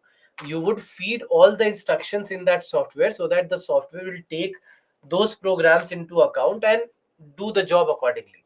But in this case, in the case of machine learning, you are not training the software, you are actually training it how to do the work. Instead of directly feeding the answers in them, you are teaching them, you are training them. That's why we are saying this is the ability of the machines to do work without being explicitly programmed. Let me give you an example. Suppose that you have a calculator. What do you do in a calculator? You go and type 2 plus 2 equal to, and as you type equal to, you get the result 4. Right, this is how calculator works. So this is a normal software. All right, this is how a normal software works. But then let's say this was a calculator based on machine learning. All right, it was a calculator based on machine learning. So if it was a calculator based on machine learning, what happens, that suppose that you have typed the same thing, 2 plus 2 equal to 50 times, 100 times, 200 times, then the machine starts to learn. Machine starts to learn that this is a weird person who likes to type 2 plus 2 equal to. So it will start learning that, it will start predicting what you are going to type and what do you want to type. And maybe the next time when you start typing 2 plus, it will automatically ask you whether this is what you want to type.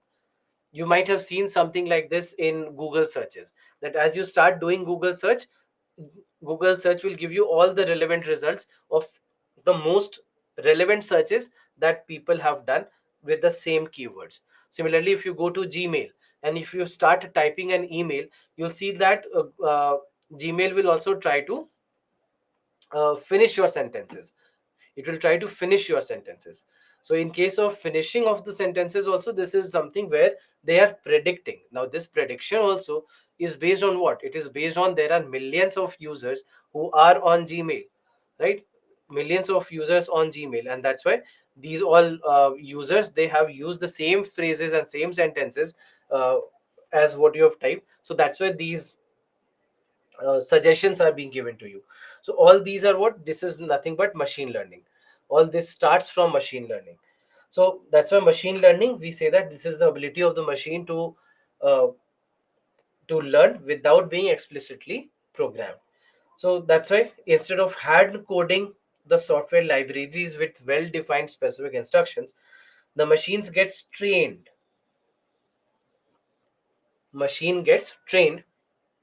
using large amounts of data and algorithms.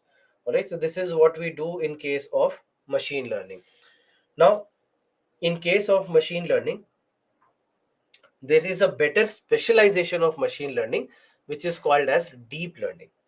Now, when we say deep learning is where we are talking about a better form of machine learning or a more specialized form of machine learning.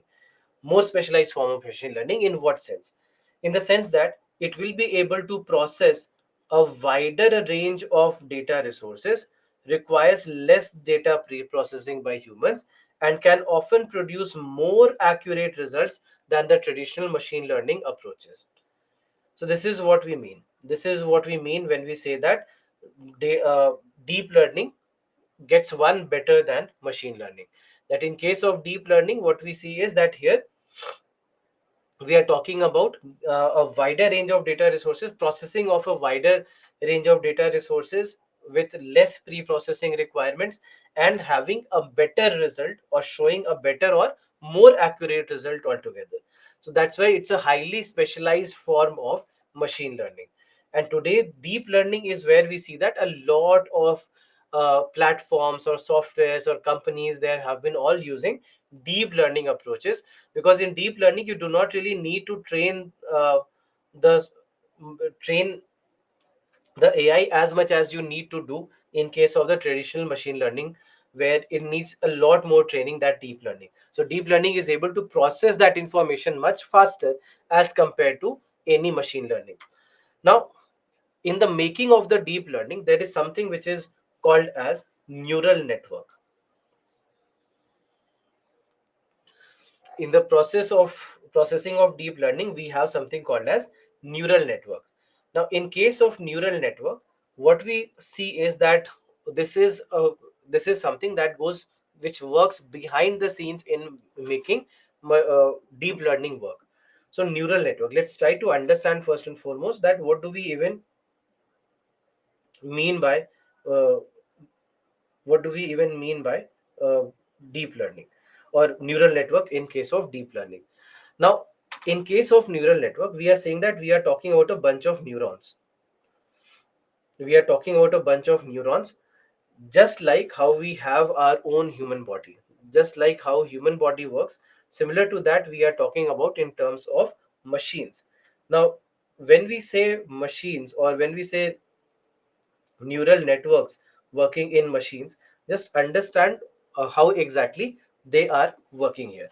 So in a manner, when it comes to machine learning, we say that there are various neurons in our body. Also we know that there are various neurons, correct? Our entire nervous system is a bunch of neurons, right? It is a set of bunch of Neurons. So what happens there, that we have all these neurons in our body, all these nerves that we have in our body, and these nerves, how do these nerves work? That these nerves will do what? uh, they would be they would pass on the information, they would be related to the information exchange. All the information that is collected from the various parts of the body, that will be taken to the brain, and from the brain to different parts of the body. That's the role of neurons. Something similar we see in a neural network, a typical neural network as well. In a typical neural network also, this is something that we observe, that in case of a neural network, what do we do? That neural networks will ensure that the information from the input to the output is being provided. I'll give you an example so that you understand what I mean here. So what happens is, suppose that let me take this example. This is a typical case of a neural network. Now in this, what you see is that there is an input network, there is an input layer, right? There is an input layer, there is an output layer, and then there are hidden layers. So what happens is that neural networks will do what I'll tell you, that these neural networks will try to understand each and every input that is coming, and it will process the information based on those inputs. How? Suppose that suppose that there is a screen, and in, let's say, on this screen I have drawn something. There is a figure that I have drawn, but I've not told you what figure I've drawn. Suppose that I've drawn a figure with the same colored ink as this particular slide. Now if I have drawn this figure, you do not know what figure I've drawn, correct? But I tell you that, okay, you are allowed to ask me a bunch of questions so that you can figure out what kind of image I have drawn, what kind of figure I have drawn. So for that, you have a bunch of questions, you can ask me questions. So suppose, just imagine that you have this slide right here, and you can ask me a bunch of questions to figure out what kind of figure I have here. What will you ask? Please tell me in the comments. What would you ask me, apart from asking what kind of shape I have drawn on the board? What can you ask me so that you get a hint about what's drawn here?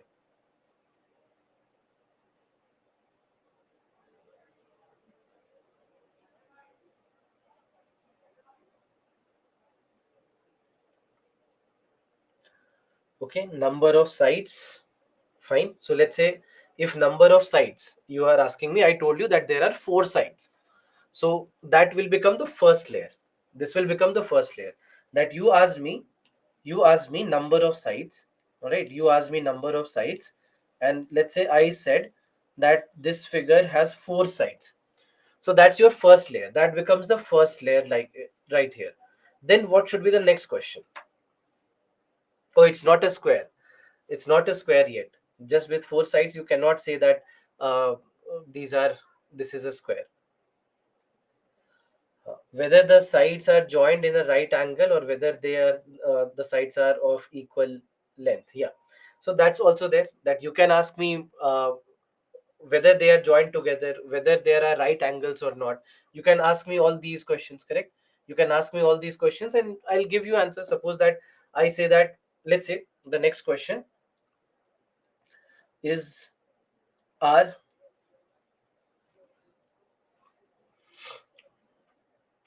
let's say are these all lines equal in length? All right. Suppose this is the next question, that are all these lines equal in length? And then I say yes. So this is the next layer. Yes and no. First layer was what? Number of sides. One, two, three, four, five. So you go to four. Correct. So let's say one, two, three, four. So you picked this number of sides. Then the next question is, are all these lines equal in length? Suppose that there are two layers being used here, yes and no. So I say yes. So you have gone here, right? So you have gone here. So now, does it mean that it is a square? Does it mean that with four sides and all equal in length, does it mean that it is a square? The answer still is no. It can be a rhombus, correct? It can be a rhombus. So that's why the next question would be what? Are all the angles right angles? This could be the next question. let's suppose that next question is that are all angles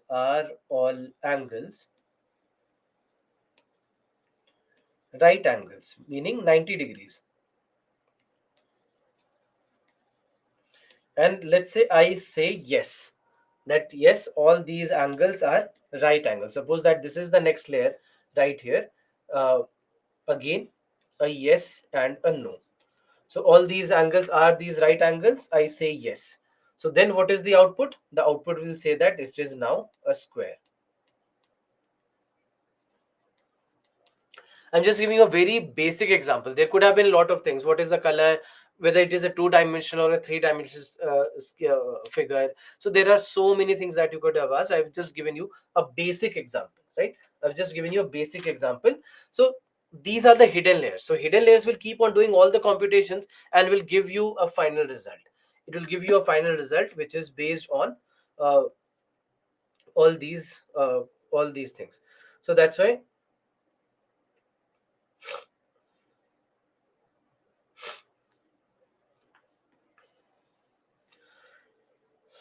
this is how a basic image processing would work. Of course, the things are way more complex than what we are discussing here, but I just wanted to give you a basic idea of how a neural network works. There are different types of neural networks. It's not just that this is one type of neural network. There are more than 10 different types of neural network, and every neural network works in a different way in a different environment for a different application. So that's why just understand that uh, understand that this is it can go very complex, but we are just talking about the basics of how we make the use of neural networks. So that's when the network can ingest wide amounts of input data and process them through multiple layers that learn increasingly complex features of the data at each layer, and then the network can make a determination about the data, learn if its determination is correct, and then use what it has learned to make the determination about the new data. So in this manner, neural network will work, and that ultimately will help in uh, making that deep learning work. So that's why neural network works along with deep learning in making all these things possible. Now, when it comes to artificial intelligence, we classify artificial intelligence in various ways. One way to classify artificial intelligence is on the basis of weak versus strong artificial intelligence. Now, weak artificial intelligence describes simulated thinking. Simulated thinking. What is the meaning of simulated thinking? When somebody has been trained or something has been trained to think in a certain manner. So that is simulated thinking, that it can only think what we have trained them to think. All right, it can only think what it has been trained to think. So that's why we are saying that it is simulated thinking, and that is called as weak artificial intelligence. Right now in the world, every bit of artificial intelligence that we have, it's all weak artificial intelligence. There is no strong artificial intelligence. Strong artificial intelligence will be about actual thinking, where artificial intelligence is able to think on its own. Even if it has not been trained to think something, it will still be able to think that. So that is called as strong artificial intelligence, strong AI. So that strong AI is when it starts behaving intelligently, thinking as humans do, and they would be having a conscious and a subjective mind, that they would be able to take their own decisions. They don't need to rely on your training anymore, and they have gone or surpassed that. So that will mean that it is now strong artificial intelligence. So weak artificial intelligence is every AI that you know right now, because every AI is trained AI. It only knows how to do what you have trained it to do. It cannot do anything beyond that. That if you have made an AI based software that can play chess, so then it will not start playing cricket. It will not be able to play cricket because it has no instructions on how to play cricket. But strong AI will be one step ahead, where it can play a cricket also, although it has not been trained to play cricket. So that will basically is that is where strong AI will start taking its shape. So right now just remember that every AI that we know of is weak AI.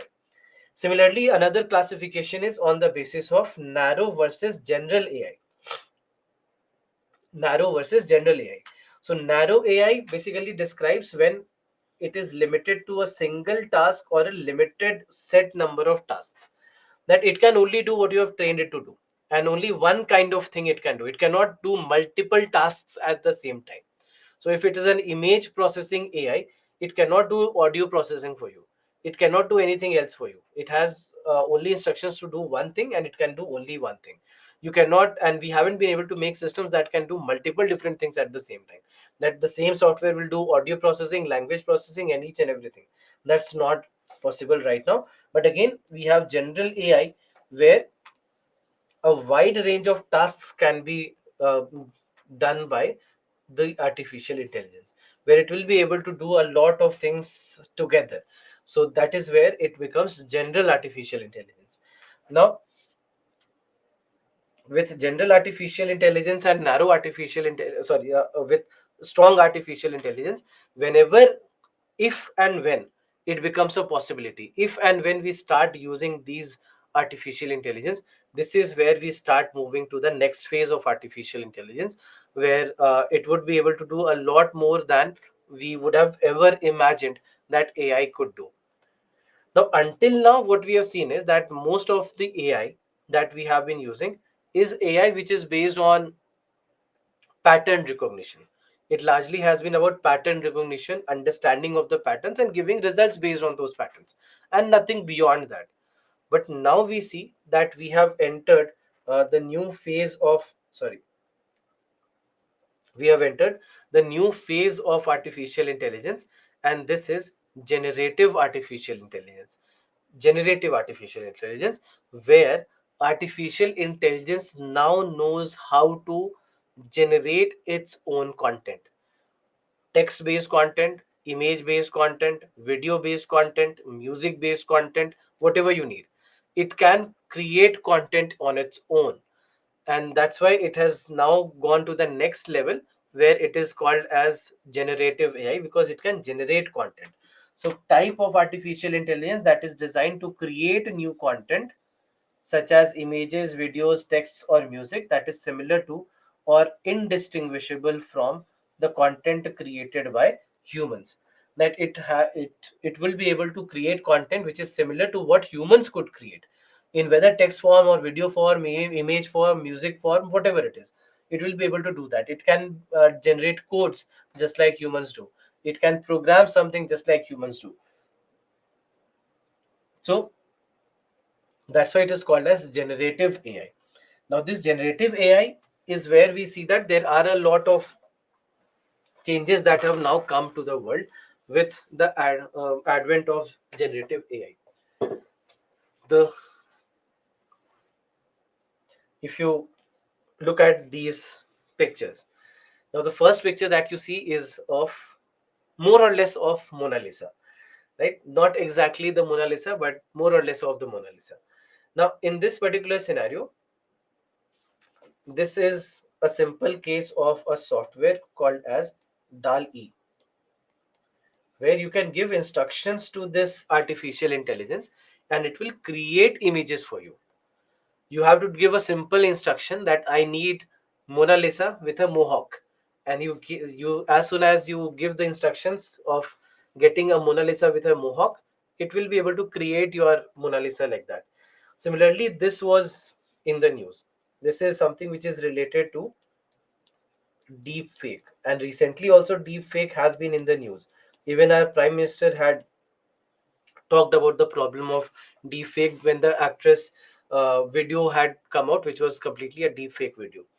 Now, deepfake is a kind of software, a kind of an AI based application which can create exact replica of an image, sorry, exact replica of a video, or it can generate a video on its own based on the training video that you have supplied to it. And you can do voice training, you can do video training, you can do everything, and then a deep fake video can be generated. This was the case where a deep fake video of Barack Obama was actually created.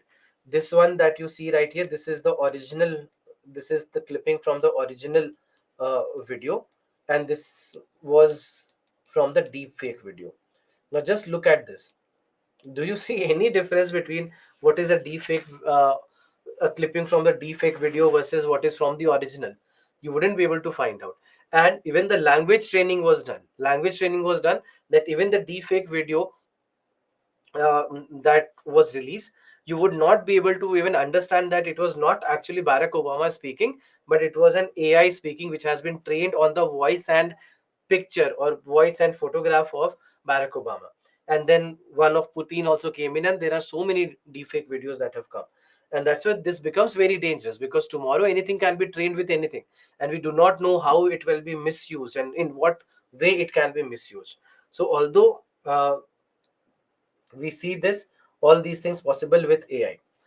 Look at this. I mean, this is an example of what I have tried. I just gave this command uh, to ChatGPT: please create an image with a person sitting on a bamboo chair and at the front of his farmhouse, located in the middle of a forest with a stream running beside the house. And in the next 10 seconds, I got this image. This is an something actually that I tried. So it's so simple that, let's say I had to create the same image, I would have had to take the help from an artist. I would have given this job to an artist. The artist would have thought of some ideas, would have come with certain ideas, and then we would have discussed, and then finally they would have made that picture. And it would have taken some time, if not a couple of days, maybe more than that. So just imagine that how easily the things can change here, and what happens to a lot of artists who could have gotten their employment out of just creating these kind of creatives and images. So the things have changed so easily. And look at this. If I just give a prompt, give me a 10-minute script for 10-minute lecture for on artificial intelligence, it's all here. I'm not saying that I'm teaching you based on what ChatGPT told me to teach, but I'm just saying that it's possible. It is possible that something like this today can be done.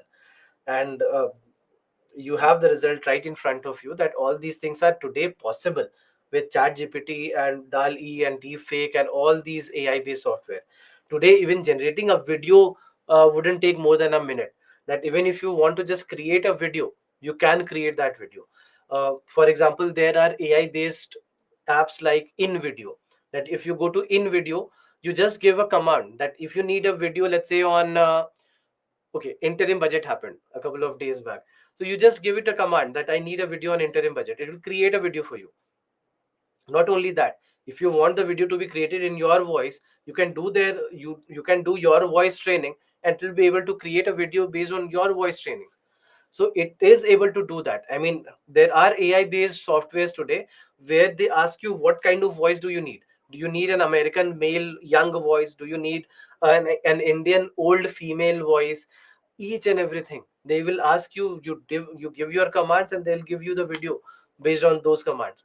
So all that is changing so fast, and AI is, that's why in technology we see that AI really is moving very fast, especially with the advent of uh, generative AI. Because generative AI the, can generate content on its own. It's not even copied content, and it's not that it has taken it from some website or the other. It has created content based on all the trainings with the millions of pages of the internet that has been done for it. And hence it is able to create all these things. Hence it is able to create all these pictures, or let's say even create text based content and everything.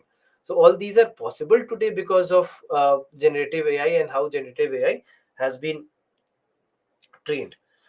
So this generative AI basically is based upon a neural network. This is also a kind of neural network. This is also a kind of neural network. And this neural network is called as GAN, GAN, Generative Adversarial Network. Now understand how this generative adversarial network works. Suppose that suppose that you have a police officer and you have a thief. You have police officer and you have a thief. Now what happens is that both of them have a basic training. That police has a basic training on how to catch that thief, and thief has a basic training on how to ensure that you don't get caught by the police. All right. So both of them have a basic training. Now suppose that a thief did went somewhere and stole something and was caught by the police. Then what happens next? That the thief will see what went wrong, that I got caught by the police, so that next time I can avoid it. So the next time the thief ensures that the thief did not commit the mistake as last time. So this time the thief was successful. So if the thief was successful, then now the police will have to see what went wrong for me, why could not I catch this thief. So they would ensure that now they wouldn't commit that mistake the next time. And then after that, the next time when the thief again, let's say, tries to steal something, the police is get able to catch that thief. So now the thief will again see what went wrong. So in this manner what happens is that there is a constant hustle between the two, that every both of them are getting trained in a manner that they are able to one up on the other. Suppose that there is this thief who makes fake notes. All right, suppose that there is a thief who makes fake 500 rupee notes. First time when the thief made that note, it was caught that it's a fake note. It was caught that it was a fake note, because the police catching that note was very well trained. So they could catch that this was a fake note. So the next time when the thief makes the fake note, they'll make a note which is taking care of whatever went wrong in the last note. So now they have a better version of that fake. So now maybe police is able to catch or not able to catch. If the police is not able to catch, they will see why they were not able to catch and find those smaller details where they can again catch that okay, this was a fake note. Then again the thief will make a better fake. Then again the police will also get a better training. Again the thief will make a better note. So what happens is that one by one they are getting trained in a manner, lastly getting to a situation that the fake note is as original as the original note itself, that they have exactly created what the fake note is supposed to be, or what the original note is supposed to be. So now there is no difference between what is fake and what is original. This is how generative adversarial network works. That first data will be some create content will be created uh, the AI, and then there will be an adversarial that will work with it, and it will say that okay, this is not the correct data, and then it will again correct, then again it will convert, make a new data. Again uh, it again will be caught by the adversarial, and in this manner better and better and better data is created one step at a time, to an extent that there is no difference between what is original data and what is the data created by an AI. There's no difference between the two, it is indistinguishable. So once you reach that level of being indistinguishable, this is where we say that this is now GAN.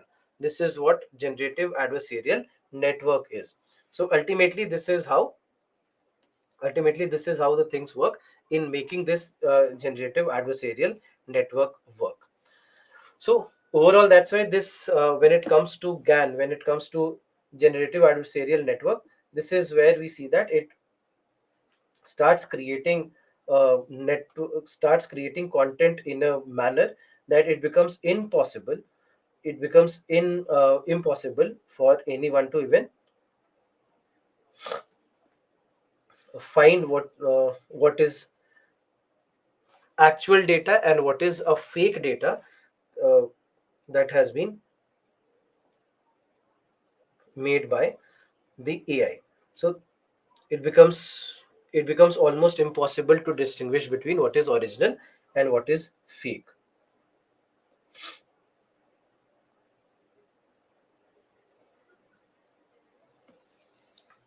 So that's why just remember that this I mean you have two parts here. You have the generator and the discriminator.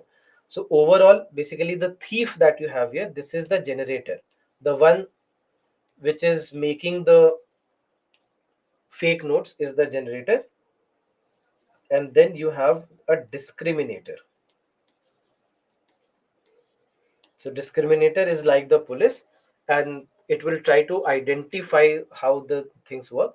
And overall, one of them, whoever is going wrong, will start becoming better one by one, and they will basically be able to ultimately get to and a situation where there is no difference between what is fake and what is real. And that is how GANs work, and this is how generative AI works. Now, overall, there is this concept called as super intelligence. Now, in case of super intelligence, we are talking about a combination of general and strong artificial intelligence.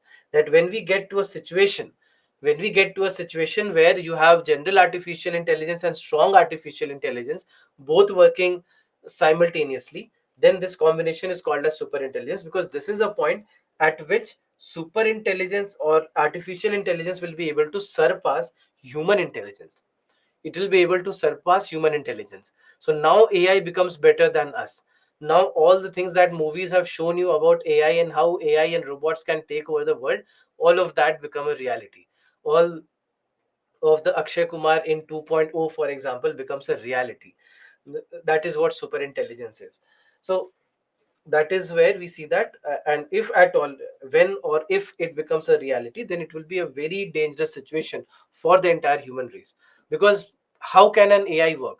AI can first of all think that, okay, if I have to survive, who do I destroy first to ensure that I can't be destroyed? They would see humans are going to be the biggest threat to our survival. So we need to eradicate humans by any means possible. So do that, find out ways in which humans can be eradicated. This is how AI will start thinking if it comes to this kind of a situation. So that's why super intelligence, if it at all it becomes a reality tomorrow, then we do not know what situation it can create for humanity. Now, coming to applications of artificial intelligence, we find that there are various different ways in which artificial intelligence can be helpful. If you look at healthcare, artificial intelligence in healthcare can become very very crucial, because in disease diagnostics and in treatment they can help, in drug development they can help, in medical diagnosis they can help, in health monitoring they can be useful, in gene editing they can be useful, in vaccine development they can be useful. So there are a lot of ways in which artificial intelligence can become very useful in healthcare, and that is where we see that they can become very very crucial for the future of healthcare. And we already see that it has started taking shape, and there are a lot of ways in which today in AI, today in healthcare, we are making the use of AI. Similarly, in case of agriculture, we see that better crop yield predictions can be made, intelligent spraying, predictive insights, or agricultural robots, even understanding and the understanding of the weather monitoring, soil monitoring, crop monitoring, disease diagnosis in a given area, prediction of what kind of crops can be used in the future. So there are all these things that can be done with the help of AI in agriculture. So overall, when you look at the various angles and various aspects of applications of artificial intelligence, there are a lot of sectors, there are a lot of different sectors where in one way or the other artificial intelligence can prove to be very very helpful. And that is where, whether it is finance sector or legal sector, manufacturing sector, making intelligent robots. So in finance sector, for example, for modeling of the finance, even in government budgeting, even in government budgeting we see that they can become very very useful.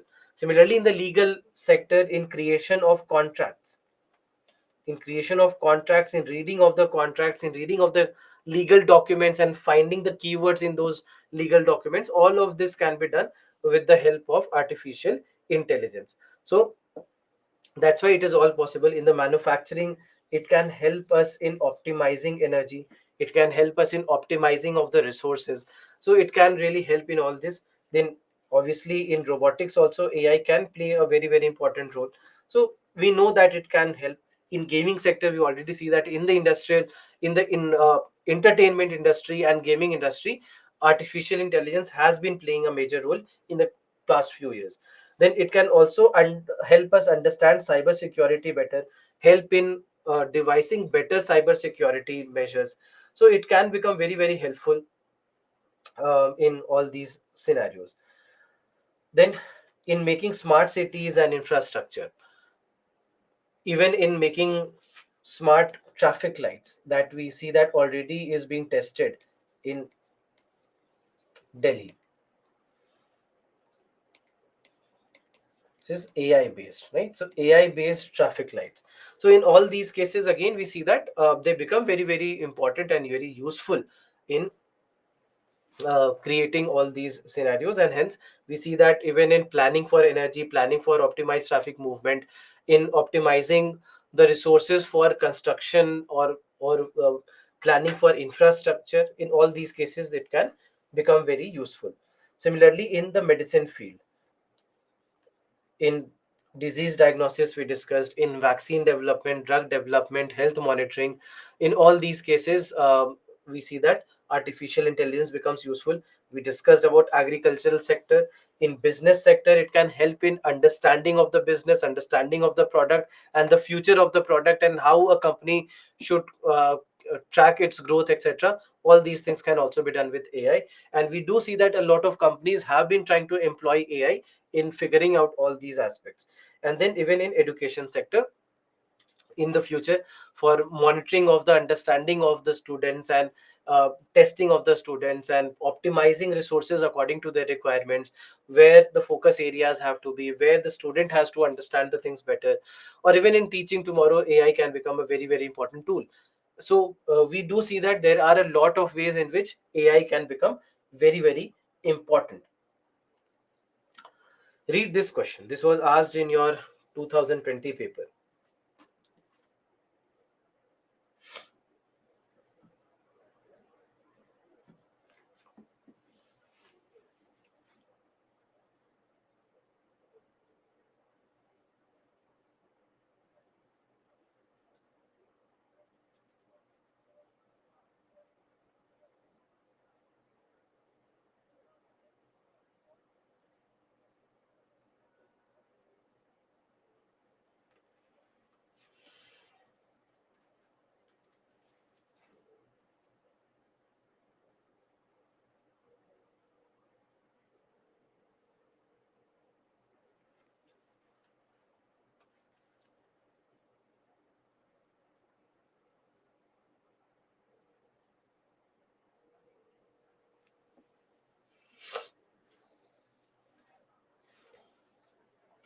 I'm not launching the poll for this. I'll tell you the reason later, but I want your answers. Please, in the chat, if you can give your answers of what you feel should be the answer.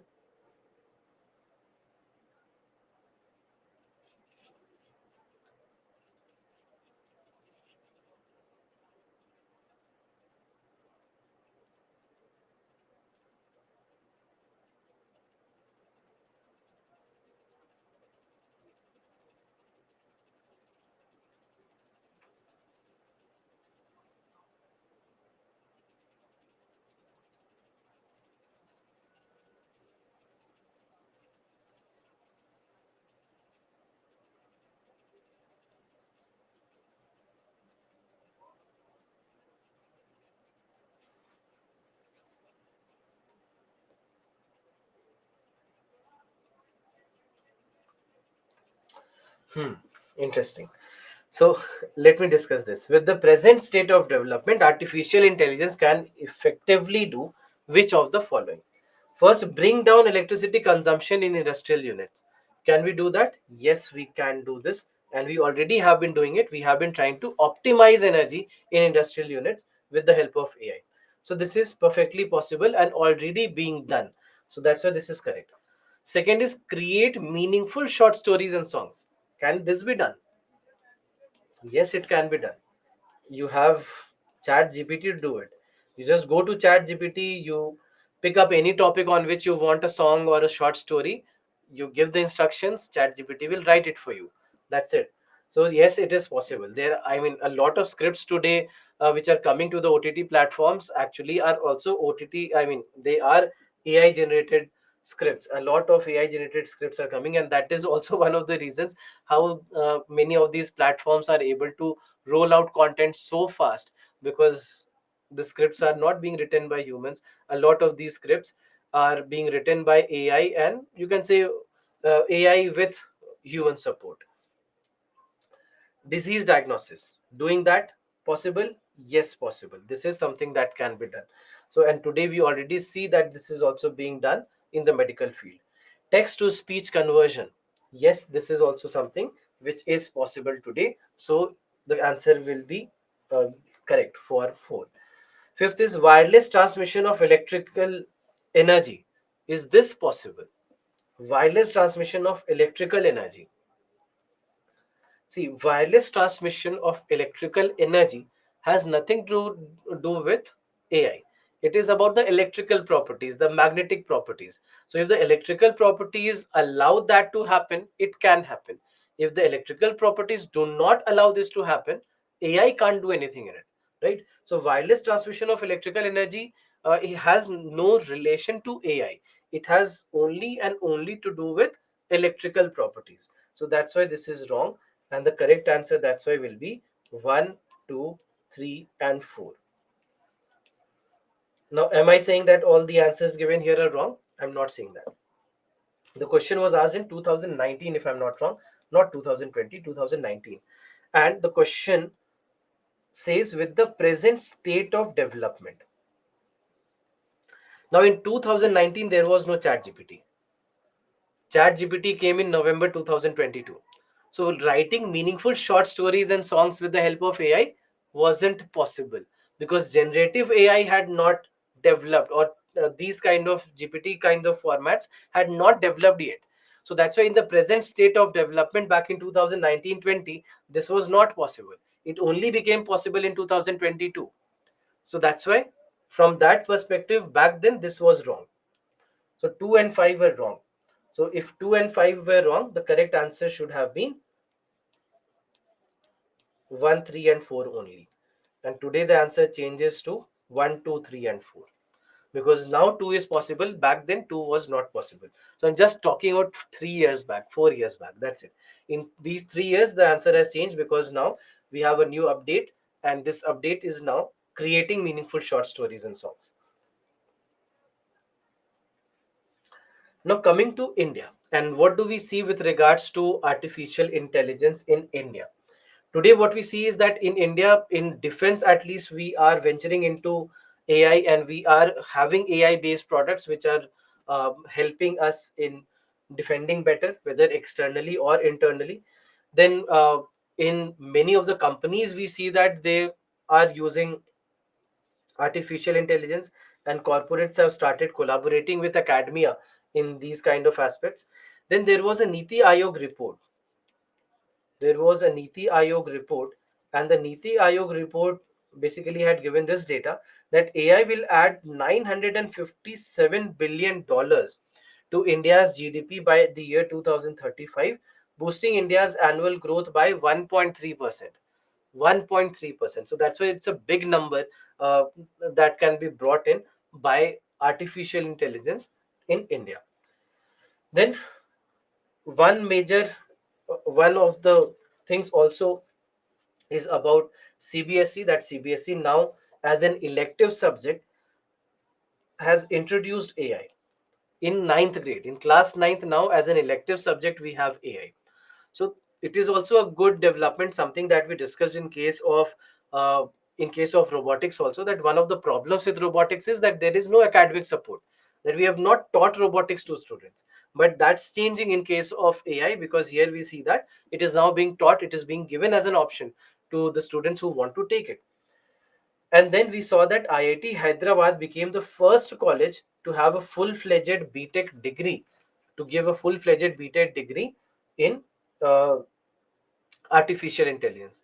Now there are other colleges also. There are other colleges and private and public colleges where we see that artificial intelligence as a course or as a part of their BTech degrees is being given to them.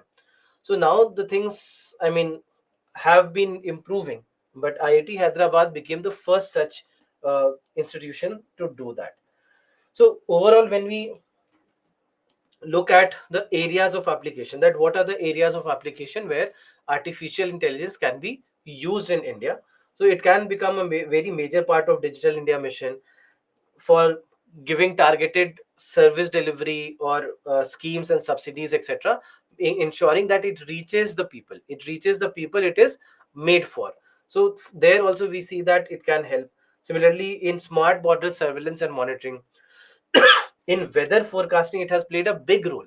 Already we see that in weather forecasting, we are able to get better results now. We are getting much better results compared to what we used to get. The accuracy levels have increased, right? Accuracy levels have increased in weather forecasting. Similarly, it also helps in road safety and crime data analysis. It helps in disaster management with the help of what we had discussed, that image processing can happen, or data processing of these satellite images, etc., can happen much quicker. So that's why this is where we see that there are all these ways in which they can, in one way or the other, they can help. Then in counter-insurgency and patrolling operations also, AI is being used. We are taking the help of the satellite images here also, and we are making our effort in all these things. Similarly, we see that in uh, automating the government processes, overall in governance, it has been playing a major role. That you can think of it. I mean, think of it as a question for your mains examination. How can AI help in governance? And there are a lot of ways. I mean, it can make the government processes more transparent. It can help in better e-governance and mobile governance. It can also help in establishing accountability of the governance. So there are many ways in which, in one way or the other, artificial intelligence can help in governance. And also to study the ancient literature about upon medicines also, we can make the use of it, because there is a lot of problems with the ancient texts, that we do not really understand what ancient texts are and how exactly, what, how to decipher them. AI can help us in deciphering them, and we have been today using AI to decipher the older texts that we have, and we have found from various parts of the country. So that's why these all become potential ways. So there are a lot of ways, there are a lot of things that we are doing. For example, there is the India AI 2023, where we see that there is a national program on artificial intelligence being undertaken by the Ministry of Electronics and IT. So, with four major components: Data Management Office, National Center for AI, Skilling on AI, and Responsible for AI. So, that's why AI, India AI becomes a very crucial component of national component or national program on AI. So, that's why everything with regards to AI ecosystem, all the gaps that we have in AI ecosystem, it can help us in bridging the gap between the AI of the present versus what can be done in AI going forward. So there are all these things, and this data becomes very, very important. I mean, if you can use this data, if there is a requirement that in case of the global rising positions that we see with regards to India, then in that case we see that there are a lot of data that says that India has been doing fairly well in with regards to the with regards to artificial intelligence, and India's global ranking with regards to artificial intelligence everywhere.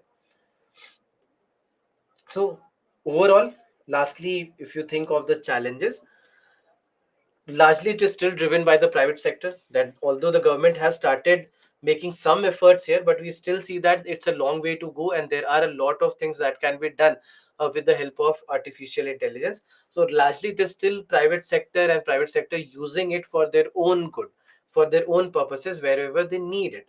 Similarly, education system still needs to be updated. Although these all have started coming, that UGC also has an AI course, CBSE has an AI course, engineering institutions have an AI course. So all these things have started getting introduced, but yet we need to update them a lot more and ensure that there is a relevance to all these as the students get taught. Then the debate of poverty versus technology always takes a front seat when it comes to artificial intelligence. That how exactly can or let's say, should we invest so much in technology, or should we look at more of poverty and alleviation programs and all the schemes and policies instead of spending money on AI? Now this is where we have to understand that wherever in case of technology a question of versus comes, that is it versus, I mean, is it versus poverty, is it technology versus poverty? The answer is never yes, because technology or the innovations in technology is a driver to get people out of poverty, to ensure that people can be brought out of poverty, to create a lot of opportunities for people, to create a lot of new innovative ecosystems where people can work, and hence it is a driver of making people come out of the poverty. So that's why it should never be a debate of poverty versus technology, but rather how technology can enable people come out of poverty. So that's why it has to be thought from that perspective always. Similarly, there is one problem of which is a major concern, that it can lead to a decrease in demand for labor, right? That, and we see that there are so many job losses happening, and especially when it comes to manufacturing sector or any sector where you have a lot of manual labor which can be automated. So as soon as automations are done, a lot of people will lose their jobs. And do we have an alternative for them? The government also needs to bring in those alternatives, build in all those alternatives, to ensure that the people who are losing their jobs, they are not really losing their jobs, but rather they are getting re-employed somewhere else. So that also becomes very very crucial for us to understand, and also a problem for the government to solve. Then we talk about existential risks, and it may lead to moral degradation in the society. Now when we say moral degradation of the society, there is an increasing way in which we see that we interact more with the machines, right? With our phones, with our laptops, with all the machines around us. So more than having a social interaction, having a human to human connect, it has been more about human to machine connect, and everything is around machines. Example, this class, through machines, right?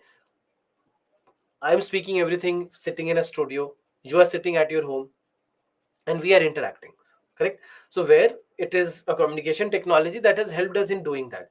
But ultimately what happens, that you are not really interacting with me, I'm not interacting really with you, but rather we are interacting with our own machines, and that becomes a medium for us to exchange ideas. So in that particular sense, what happens is that the human connect that you have with the other person does not really hold a lot of, let's say, place for you. I mean, at the end of the day, what I mean, I'm just bringing out the harsh reality in front of you.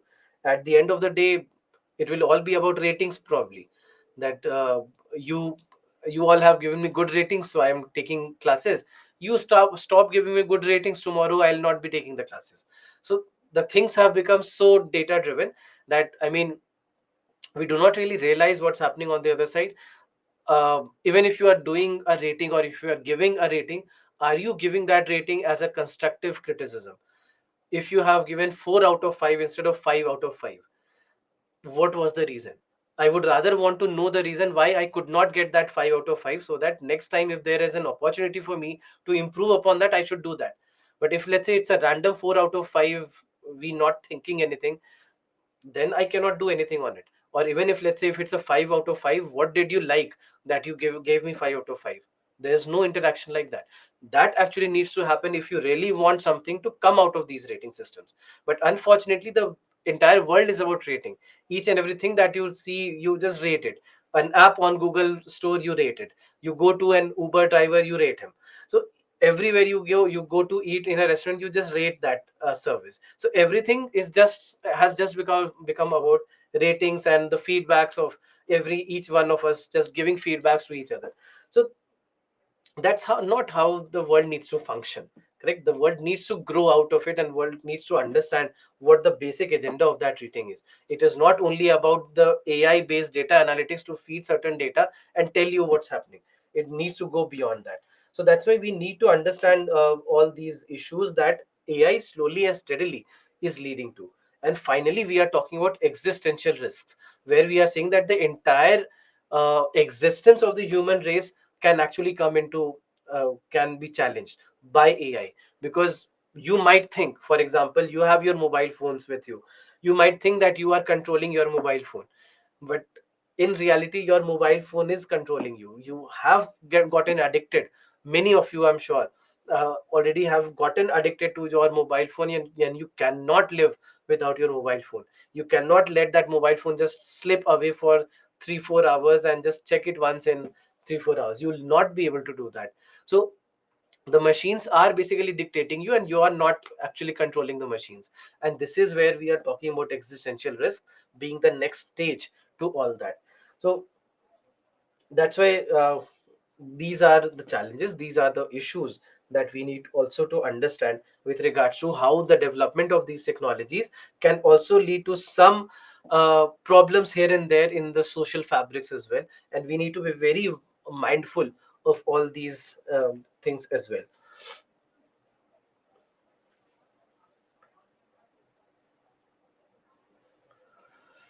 Now, before moving on, we'll move on to the next chapter after the break.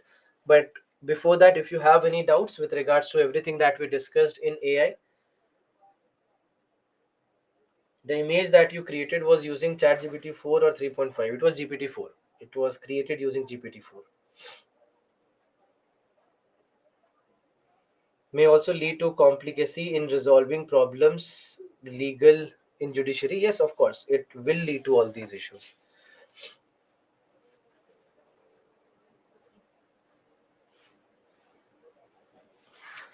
Since our population is high, is that the right time to introduce AI in industries now? See, in that sense, there will be no right time to introduce it in the industries. We have to find ways in which we can increase productivity. We have to find ways in which productivity can increase, uh, the total output of the industries can increase, because if you increase the output, you increase the consumption. If you increase the consumption, you can increase the demand. If you increase the demand, you increase the labor requirements. If you increase the labor requirements, you increase the employment opportunities, and this is how basic economy works. So that's why it should be able to work in a positive way, but it also is up to the government also to frame policies in a manner that it does not go against people, it does not lead to people losing out on opportunities and losing their jobs.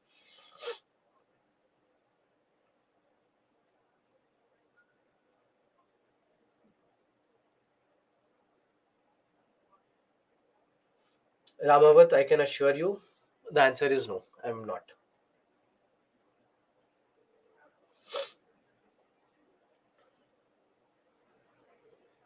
Where can I use GPT-4 and how? So you can go to the website that is chatgpt.openai.com. You can go there, and free version is ChatGPT 3.5, and GPT-4 is a paid version. So you need to pay for it if you want to use GPT-4. I think right now they are charging $20 a month.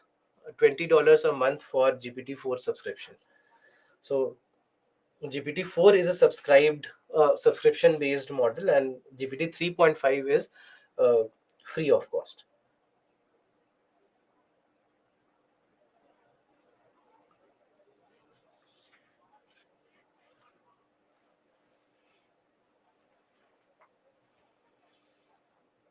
Well, then I'm out. Even I mean, I just used it for a couple of months to see how the things are. I liked it, and there are a lot of things that it enables me to do, and also helps in a lot of different ways. So, I mean, I've been sharing it with a friend who also needs it every day. Every day.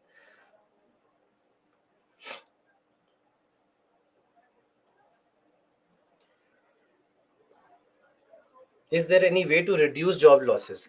See, right now the problem is that because the industries have just started using it, they are finding the use. Maybe it starts creating an industry where more people have to be employed. I'll give you an example of what happened when computers were introduced. Computers, when first they were introduced back in early 2000s or late 1990s, a lot of people started losing their jobs because a lot of manual effort that went into doing anything, now the computers could do it.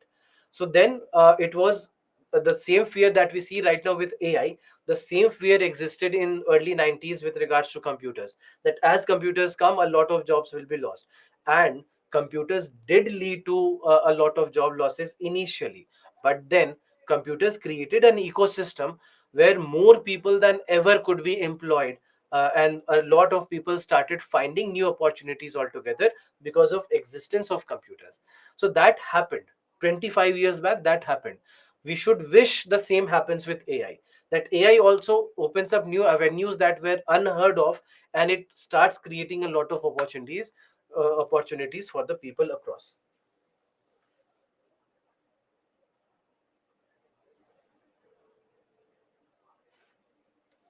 Generative AI is a type of general or narrow AI. It is narrow because it will only do what it has been trained to do.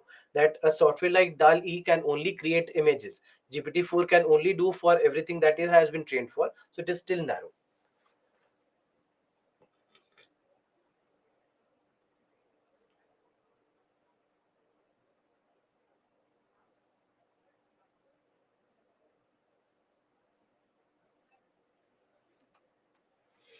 Can we say that we are surrounded by robots? Are airplanes, washing machines, phones robots? No.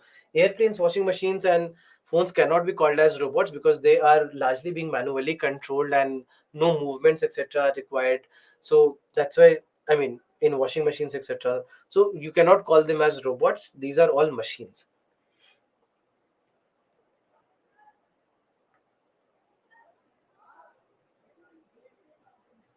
What if AI became stronger than humans? Will it be dangerous for human race? How it can be controlled or prevented?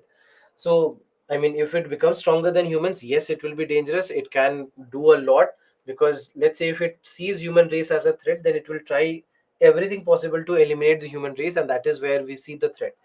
And how can it be controlled? I mean, control needs to happen now with our policies, with our programs, with all the laws and regulations. All these things need to happen now, and we already see that there are steps being taken by countries and unions all across the world to ensure that there is a very positive way, and uh, in a very positive way we are using AI, and we are not using AI for anything which has a negative impact. So already we see that these regulations and laws are coming, but they need to come quick, and the world needs to understand uh, the negative aspects of AI as well.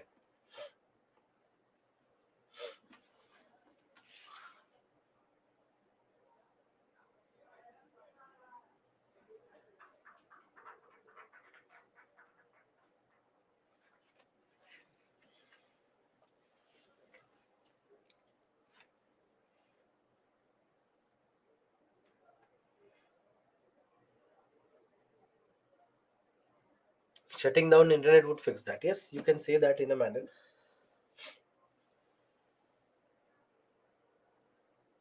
What is European Union law and regulation of AI? This is exactly what I was talking about. That there are now laws and regulations which European Union or even India has been working on it. Niti Aayog has been working on it. So we already have been working on how to bring out all these regulations.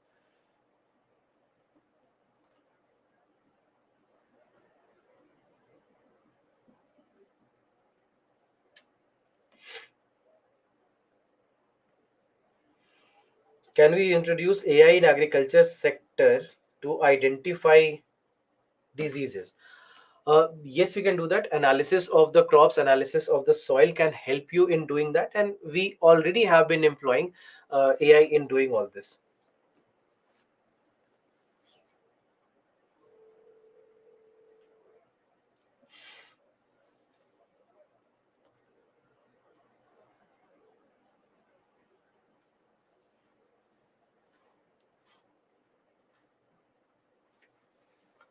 So couple of you have been asking about some of the faculty leaving and all that.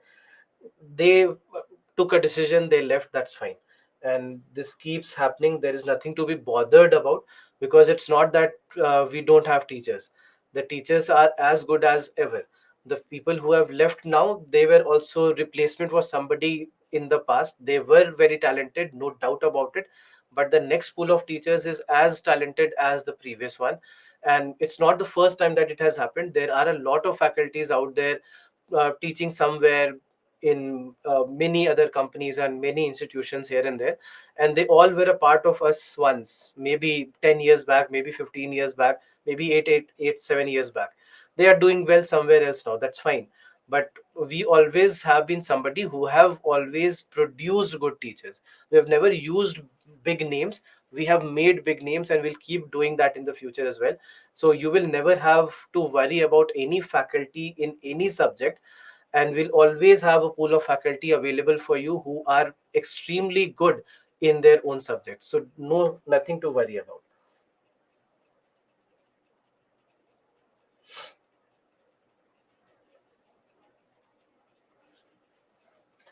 Right, so let's take a break. It's five anything anyway. I think that 5:30 is when the next link starts. So you can join back at 5:30 p.m. Let's join back at 5:30 p.m. and we'll discuss couple of small topics: diseases, vaccines, defense. These are all small topics. We'll discuss that on the other side.